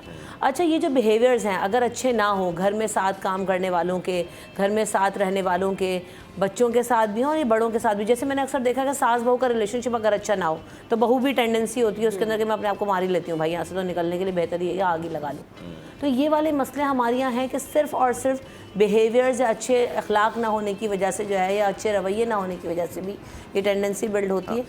देखें, मैं ये कहता हूँ कि एग्रेशन जो होता है, जो गुस्सा है, वो न्यूटन का लॉ है ना कि energy can neither be created not destroyed, it can only be transferred, कुछ ऐसे करके कि एनर्जी मतलब रहती है, किसी दूसरी शक्ल में होगी, चेंज हो जाएगी, उधर चली जाएगी, इधर आ जाएगी, प्रेजेंट रहेगी, वो गायब नहीं हो सकती। एग्रेशन का भी मैं यही कहता हूँ कि एग्रेशन जो है ना वो कभी ख़त्म नहीं होता, ज़ाया नहीं जाता। अगर बाप ने अपने बेटे पे एग्रेशन किया है तो अब वो उसके अंदर ट्रांसफ़र हो गया है। अगर किसी टीचर ने छोटे बच्चे पे किया है वो उस पर ट्रांसफ़र हो गया है। कहने का मतलब ये है कि अब वो बड़ा हो गया तो उसको कोई नफ्सियाती बीमारी होगी, वो बड़ा हो के अपने भी छोटे बच्चों पे वो ही जुल्म करेगा, सख्ती करेगा, डांटेगा, जलील करेगा उसको। इतना हद तक होती है ये चीज़ कि फ़र्ज़ करें कि ऐसे एग्जांपल लेता हूँ कि आपको लड़कियों का सब मना करते हैं फ़ोन ना उठाओ, बाहर नहीं जाओ, लड़के का काम है, ये मर्द का काम है। तो अगर आपको फ़ोन उठाने पे डांटा गया है तो आप भी अपने बच्चे को फ़ोन उठाने पे आपको ऑटोमेटिकली गुस्सा आ जाएगा, आपको पता भी नहीं चलेगा कि यार मुझे इतना गुस्से की बात ही नहीं थी, मैंने क्यों इतना गुस्सा किया। एक छोटी सी मिसाल है। तो हम तो हर चीज़ पे बच्चे को डांटना, जलील करना कर रहे होते हैं। वो भी तो कह रहे होते हैं ना, हमारे बाप ने भी हमें ऐसे ही किया, हमारी माँ ने भी हमें ऐसे ही, उसको जस्टिफाई करते हैं, फिर उसको जस्टिफाई करते हैं कि हाँ ऐसे ही होता चला जाता है। अच्छा, एक ये भी हमारे माइंड में कि शायद पढ़ाई और सिखाना सख्ती से ही किया जाता है, प्यार से नहीं हो सकती हैं चीज़ें। ये बिल्कुल हमारे दीन के भी बरक्स है और साइंस के भी बरक्स है। साइंस भी कहता है कि भाई पढ़ाई प्यार मोहब्बत से पढ़ाई हो सकती है, सख्ती से वो आपके सामने किताब पकड़ लेगा, आपके जब जाएंगे फिर कुछ नहीं करेगा, वो रट्टा लगा लेगा शायद थोड़ा सा। और अगर अपना दीन उठा लें तो आपको एक हदीस भी ला दें कि हमारे नबी सल्लल्लाहु अलैहि वसल्लम ने किसी को मारा हो या डांटा हो बच्चे को, इसके बल्कि बहुत ही बरक्स इसके मिलता है कि शदीद मोहब्बत और बहुत ज़्यादा बच्चों को दरगुजर करते थे। तो ये हमने खुद ही अपने माइंड में बना लिया और उसको जस्टिफाई करते हैं कि हमारे माँ बाप आबा और अजदाद ने किया था, हम भी करेंगे और यही सही तरीका है, जबकि ऐसा नहीं है। हर उस चीज़ से नफ़रत पैदा हो जाती है जिससे आप पे सख्ती की जाए। तो पढ़ाई से एक्चुअली में हम नफ़रत पैदा कर देते हैं। आप देख लें जो बड़े होते हैं, हाँ आपके सामने तो कर लिया, फिर जब बड़े हुए छोड़ देते हैं पढ़ाई। मेरी वाइफ हाफिज़ कुरान है माशाल्लाह, और वो कहती है कि जब मैं कुरान देखती हूँ तो मुझे जो है ना घबराहट शुरू हो जाती है, क्योंकि सख्ती होती थी, मुझे पिटाई होती थी और इतना सख्ती मुझ पे होती थी कि आपने देखें उस किताब से जिससे शदीद मोहब्बत होनी चाहिए आपने नफ़रत क्रिएट कर दी और आप उसको जस्टिफाई कर रहे हैं। टॉपिक है पूरा, बहुत बड़ा टॉपिक है, तो पूरी डिबेट होनी चाहिए क्योंकि वाकई हमारी यही मसला है। अच्छा, अब बात ये कि अब इससे बचना कैसे है और बचाना कैसे है। लेकिन जिसमें टेंडेंसी है ना उसको तो नहीं समझ आएगी कि मुझे कैसे बचना है। वो शायद अभी भी जो लोग इसमें से देख रहे हो जो केपेबल हो, उनको बड़ी मुश्किल से ये बातें वो हजम कर पाएंगे या उनको पसंद भी नहीं आ रहा होगा। लेकिन बात यह है कि जो सही बंदा है ना वो ऑब्जर्व करके इसको कंट्रोल कैसे कर सकता है अपने अतराफ़ के लोगों में और देख सकता है, और उसको कैसे आइडेंटिफाई करें, कैसे बचें, उस तरफ हम बढ़ेंगे। प्रिवेंटिव मेजर्स क्या ज़रूरी है? देखिए, बिहेवियरल इश्यूज़ को एड्रेस करना होगा। सबसे पहले तो डिप्रेशन तो एविडेंट हो जाता है बहुत सारी जगहों पे, लेकिन अक्सर पर्सनैलिटीज़ को ना हम उसको नॉर्मल समझ रहे होते हैं। बाइपोलर को, अग्रेशन जैसे सर ने बोला, बॉर्डरलाइन पर्सनैलिटीज़ हैं, हिस्ट्रियोनिक पर्सनैलिटीज़ हैं। इनको हमें आइडेंटिफाई करना होगा बचपन से कि बच्चा का अटेंशन सीकिंग की जो हरकत और सकनात हैं वो क्या हैं, बच्चा किस तरह हमारी तवज्जो चाहता है, किस हद तक चला जाता है वो। अगर वो बचपन से ही कुछ इस तरह की हरकतें कर जाता है जिसमें उसे पता है कि इस नुकसान होने का अंदेशा है, लेकिन वो उससे बाज नहीं आता, उसको होता है कोई बात नहीं, चलो माँ बाप हैं और इस तरह मुझे उनकी तवज्जो मिलेगी, इट मीन्स कि उसके अंदर ये इस तरह की टेंडेंसीज़ हैं। स्टार्ट में सेल्फ हार्मिंग भी स्टार्ट होती है। जब सुसाइड जब बंदा जाता है उस तरफ, तो पहले तो वो ये करेगा कि जो है छोटी मोटी हरकतों से थोड़ा मोटा चोट लगे, नुकसान करे अपना, ताकि वो उससे माँ बाप की तवज्जो हासिल करने की कोशिश करेगा, या जिससे भी जो लोग उसको जिसकी वो मोहब्बत जिससे वो करता है उसकी मोहब्बत तलब करने के लिए वो इस तरह की हरकत सकनात करेगा। तो हमें तो पहले बिहेवियर को आइडेंटिफाई करना पड़ेगा, और बिहेवियरल थेरेपी बहुत इंपॉर्टेंट है। और उसके बाद मेडिकेशन साइकाट्रिस्ट डिसाइड करता है। तो पहले तो आप जो भी इस तरह का कोई पेशेंट आप अपने गिरदोनवा में देखें, आप उसको देखेंगे, उससे बात करें। अगर वो बात नहीं भी करना चाह रहा, वो बहुत सारी पर्सनल बातें नहीं शेयर करना चाहते, लड़के लड़कियाँ जवान जो हो रहे होते हैं, तो आप क्योंकि बायस्ड हो जाते हैं। अगर आप फ्रेंड हैं तो आप बायस्ड हो जाएंगे, आप माँ बाप हैं तो बायस्ड हो जाएंगे। सुनते हुए आप फ़ौरन बोलेंगे। अगर वो कोई लड़की बोले आपको कि भाई मेरा तो अफेयर है और मैं उससे मोहब्बत करती हूँ, उसकी शादी कहीं और हो रही है, आप उसके डिप्रेशन को कंसोल करने के बजाय उस पर बरस पड़ेंगी। आपने उसके पास ऑप्शन नहीं छोड़ा, वो किसके पास आउटलेट जाके करे। तो आपको उसको पहले साइकाट्रिस्ट के पास लेके जाना पड़ेगा, ताकि वो उस वक्त मदावा करे, दवाई के ज़रिए उसको कंट्रोल करके उसकी उस टेंडेंसी को। और अक्सर ये देखा गया है कि जिसने जो एडमिशन जिसका हुआ है डिप्रेशन या इस तरह के लिए साइकाट्रिक फैसिलिटी में, और उसके जाने के 1 साल के अंदर उसकी सुसाइड का रेट ज़्यादा रहा, तो उसकी सुसाइड का रेट टेंडेंसी या वो ज़्यादा होती है शुरू के 8 माह में। तो बाद में जाके स्लोली वो बेहतरी की तरफ आती है। तो हमें नज़र रखनी पड़ती है जब बंदा कोई इस फेज से गुजर रहा हो, जब किसी के घर में डेथ हो, जब किसी की डिवोर्स हो, जब कोई किसी भी से गुजरा हो, या कोई फेल हुआ हो जो कभी फेल ना होता हो, तो या कोई टूर्नामेंट हार गया हो, तो उस वक्त तो आपको उस बंदे का खास ध्यान रखना है। जब इंतकाल का इतना अच्छा कल्चर है कि इंतकाल जब होता है तो सब रिश्तेदार क्यों आ जाते हैं उस घर में, इसलिए आ जाते हैं कि वो उस वक्त इतने शदीद गम में होता है कि वो अपना गम भूले, थोड़ा सा उन सबको देखें, उसको लगे नहीं ये तो सारे लोग जिंदा हैं मेरे साथ, मेरे जो चाहने वाले या मुझसे मोहब्बत रखते हैं, जो मुझे दुआएं दे रहे हैं या मेरे चाहने वाले दुआएं दे रहे हैं। जी, तो ये चीज़ें, एक तो supportive mechanism, social structure, family tendency और बिहेवियरल इश्यूज़ को एड्रेस करना, that is the most important thing.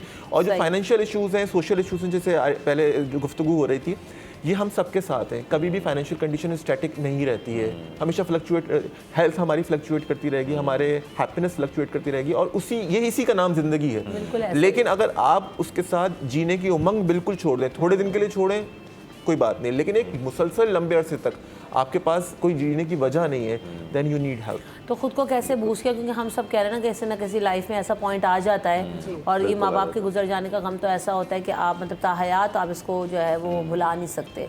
तो हिपा फिर कैसे जो है वो ओवरकम किया, ताकि मिसाल बने अगले लोगों के लिए भी कि यार आपने ही जीना है, और अपने बच्चों के लिए, अपने लिए, और आपने दोबारा अपने आप को रिवाइव करना। देखिए, सबसे पहले तो मुझे लगता है इस सारी चीज़ की समरी ना is one word, that's blame. Blame बहुत बहुत ज़्यादा होता है, या हम अपने आप को ब्लेम करने लग जाते हैं या लोग हमें ब्लेम करने लग जाते हैं कि मैंने ज़्यादा नहीं किया। हाँ, मेन चीज़ आप समझ रहे हैं। अगर आप सुसाइडल हैं तो सबसे पहले तो मैंने अगर किसी को बताया तो मुझे घर वाले ब्लेम करने लगेंगे, ये तुमने क्या किया। जैसे सर ने बड़ी अच्छी बात की, कोई लड़की है या कोई इस तरह का है तो हम क्या कहते हैं कि जी ब्लेम, कि वो तो अलग बात, डिप्रेशन तो एक तरफ चला गया। आप बोलोगे भाई तुमने ऐसा क्यों किया, तो वो ब्लेम अगर वो बचेबल हो जाता है ब्लेम से। जैसे मैं अपना एक एग्जाम्पल देती हूँ कि हमारे दिमाग में जब अम्मी अबू के साथ कुछ हुआ तो नाक चाह के भी हमें बता कि शायद हम कुछ ज़्यादा कर लेते हैं, हालांकि हमें भी पता है कि इससे ज़्यादा हम जो अल्लाह ने जितना लिखा हुआ था जितना हम कर सकते थे। तो I think it all comes down to blame factor. जब ब्लेम होता है फिर आपको तो यार आई कुडंट डू मच, मैं इतना नहीं कर पाया। एक तो ये कंफर्ट जोन बहुत ज़रूरी है। दूसरा, मैं मज़े की बात बताऊँ रमशा आपको कि उस टाइम पे जो है ना, मतलब वो हम जो फैमिली की बात सर कर रहे हैं, बड़ी अच्छी बात की भाई पूरी फैमिली वहाँ होनी चाहिए, लेकिन फैमिली इस चीज़ के लिए नहीं होती।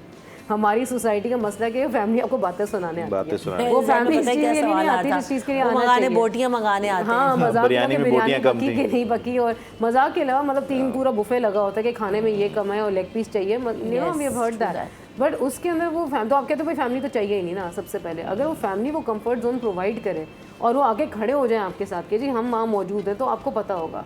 दूसरा, मैंने ये तक सुना है सोयम पे अम्मी के कि बेटा अब जो ना बच्चों की तरफ आना है। तो मतलब मैं मुड़ के देख रही थी, सोच रही थी कि क्या मेरा एज अ वुमन एक एलिमेंट है कि रोल्स ही है पूरी ज़िंदगी मेरे, कि पहले आपने अच्छी बेटी बनना है, फिर आपने ये करना है, फिर आपने ये करना है, अब बच्चों की तरफ। तो आपकी अपनी लाइफ तो कुछ है ही नहीं ना। तो यही तो आपको फील होता है ज़िंदगी ख़त्म होने का। गम में कोई ऐसी बात करते तो आपको जो है ना बुलेट की तरह जाके बुलेट की तरह अभी तक लफ्ज़ मुझे याद है कि यार तुम अब तुम्हारा रोल ये शुरू हो गया, तो like you can't keep on telling. तो जाहिर ही बात है बंदा बोलेगा मेरी ज़िंदगी नहीं है, तो मेरी ज़िंदगी का पर्पस क्या है? वो तो मैं स्ट्रॉन्ग हूँ तो चलो मैंने फाइट कर लिया, लेकिन आप ये सोचें कि ज़िंदगी का पर्पस आपको नज़र नहीं आता उसके बाद इस चीज़ पे। I want to narrate my incident that when my father was killed, और मेरे लिए बहुत शॉकिंग था। और मैं यूएसएमएलई कर रहा था, सडन डेथ, तो मैं उस वक्त यूएसएमएलई कर रहा था एंड आई वाज लाइक कि मुझे यूएस जाना है। सब चीज़ें चेंज हो गई मेरे लिए, and then I channelize my depression and energy towards continuing his legacy and mission.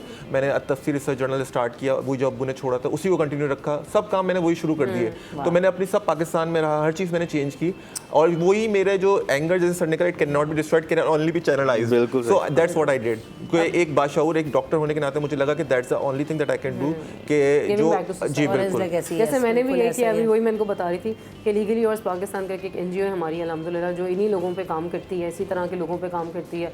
हम जैसे सिंध के अंदर अभी इंशाल्लाह माशाल्लाह से टूर करके आए, आई थिंक 3 दिन पहले जो हम गए थे दादू, खैरपुर वगैरह, जहाँ ऐसे बच्चे जो अफोर्ड नहीं कर सकते या इस तरह की चीज़ों में, तो हम स्टेशनरी बॉक्सेस लेके गए थे उन लोगों के लिए ऑल द वे। तो मतलब उनको देख के, उनकी स्माइल्स देख के हमने कहा इनके पास तो कुछ भी नहीं है, बिल्कुल मजाक के लिए, और ये खुश हैं, कंटेंट है अपनी लाइफ से, और हमारे पास इतना, फिर भी हम डिप्रेशन में।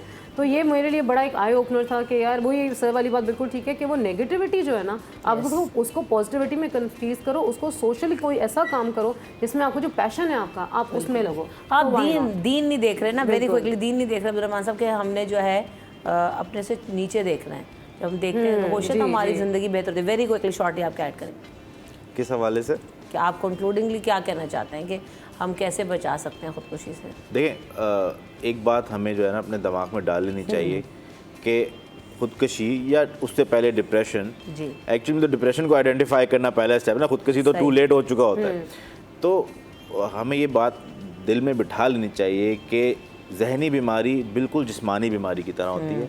जैसे नज़ला, ज़ुकाम, बुखार किसी को भी हो सकता है, दिल गुर्दे फेफड़े की बीमारी किसी को भी हो सकती है, दिमाग बेचारा भी इसी जिस्म का हिस्सा है, उसको भी किसी को भी बीमारी हो सकती है, ठीक है।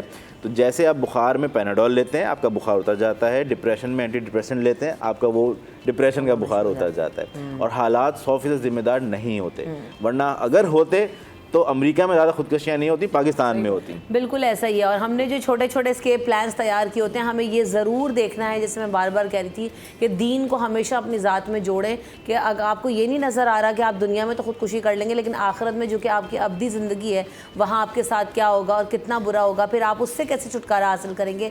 यही अगर आप सिर्फ थॉट अपने दिमाग में रखें और सजदा रूह होकर अल्लाह ताला से मदद मांगें, तो देखेंगे कि आपको मदद ज़रूर मिलेगी। इसी बात के साथ रमशा कमल और टीम को दीजिए इजाज़त। आप सबका बहुत शुक्रिया, और यहाँ पर आपसे ज़्यादा चाहेंगे मैं दुआ में याद रखिएगा अल्लाह ने के बाद।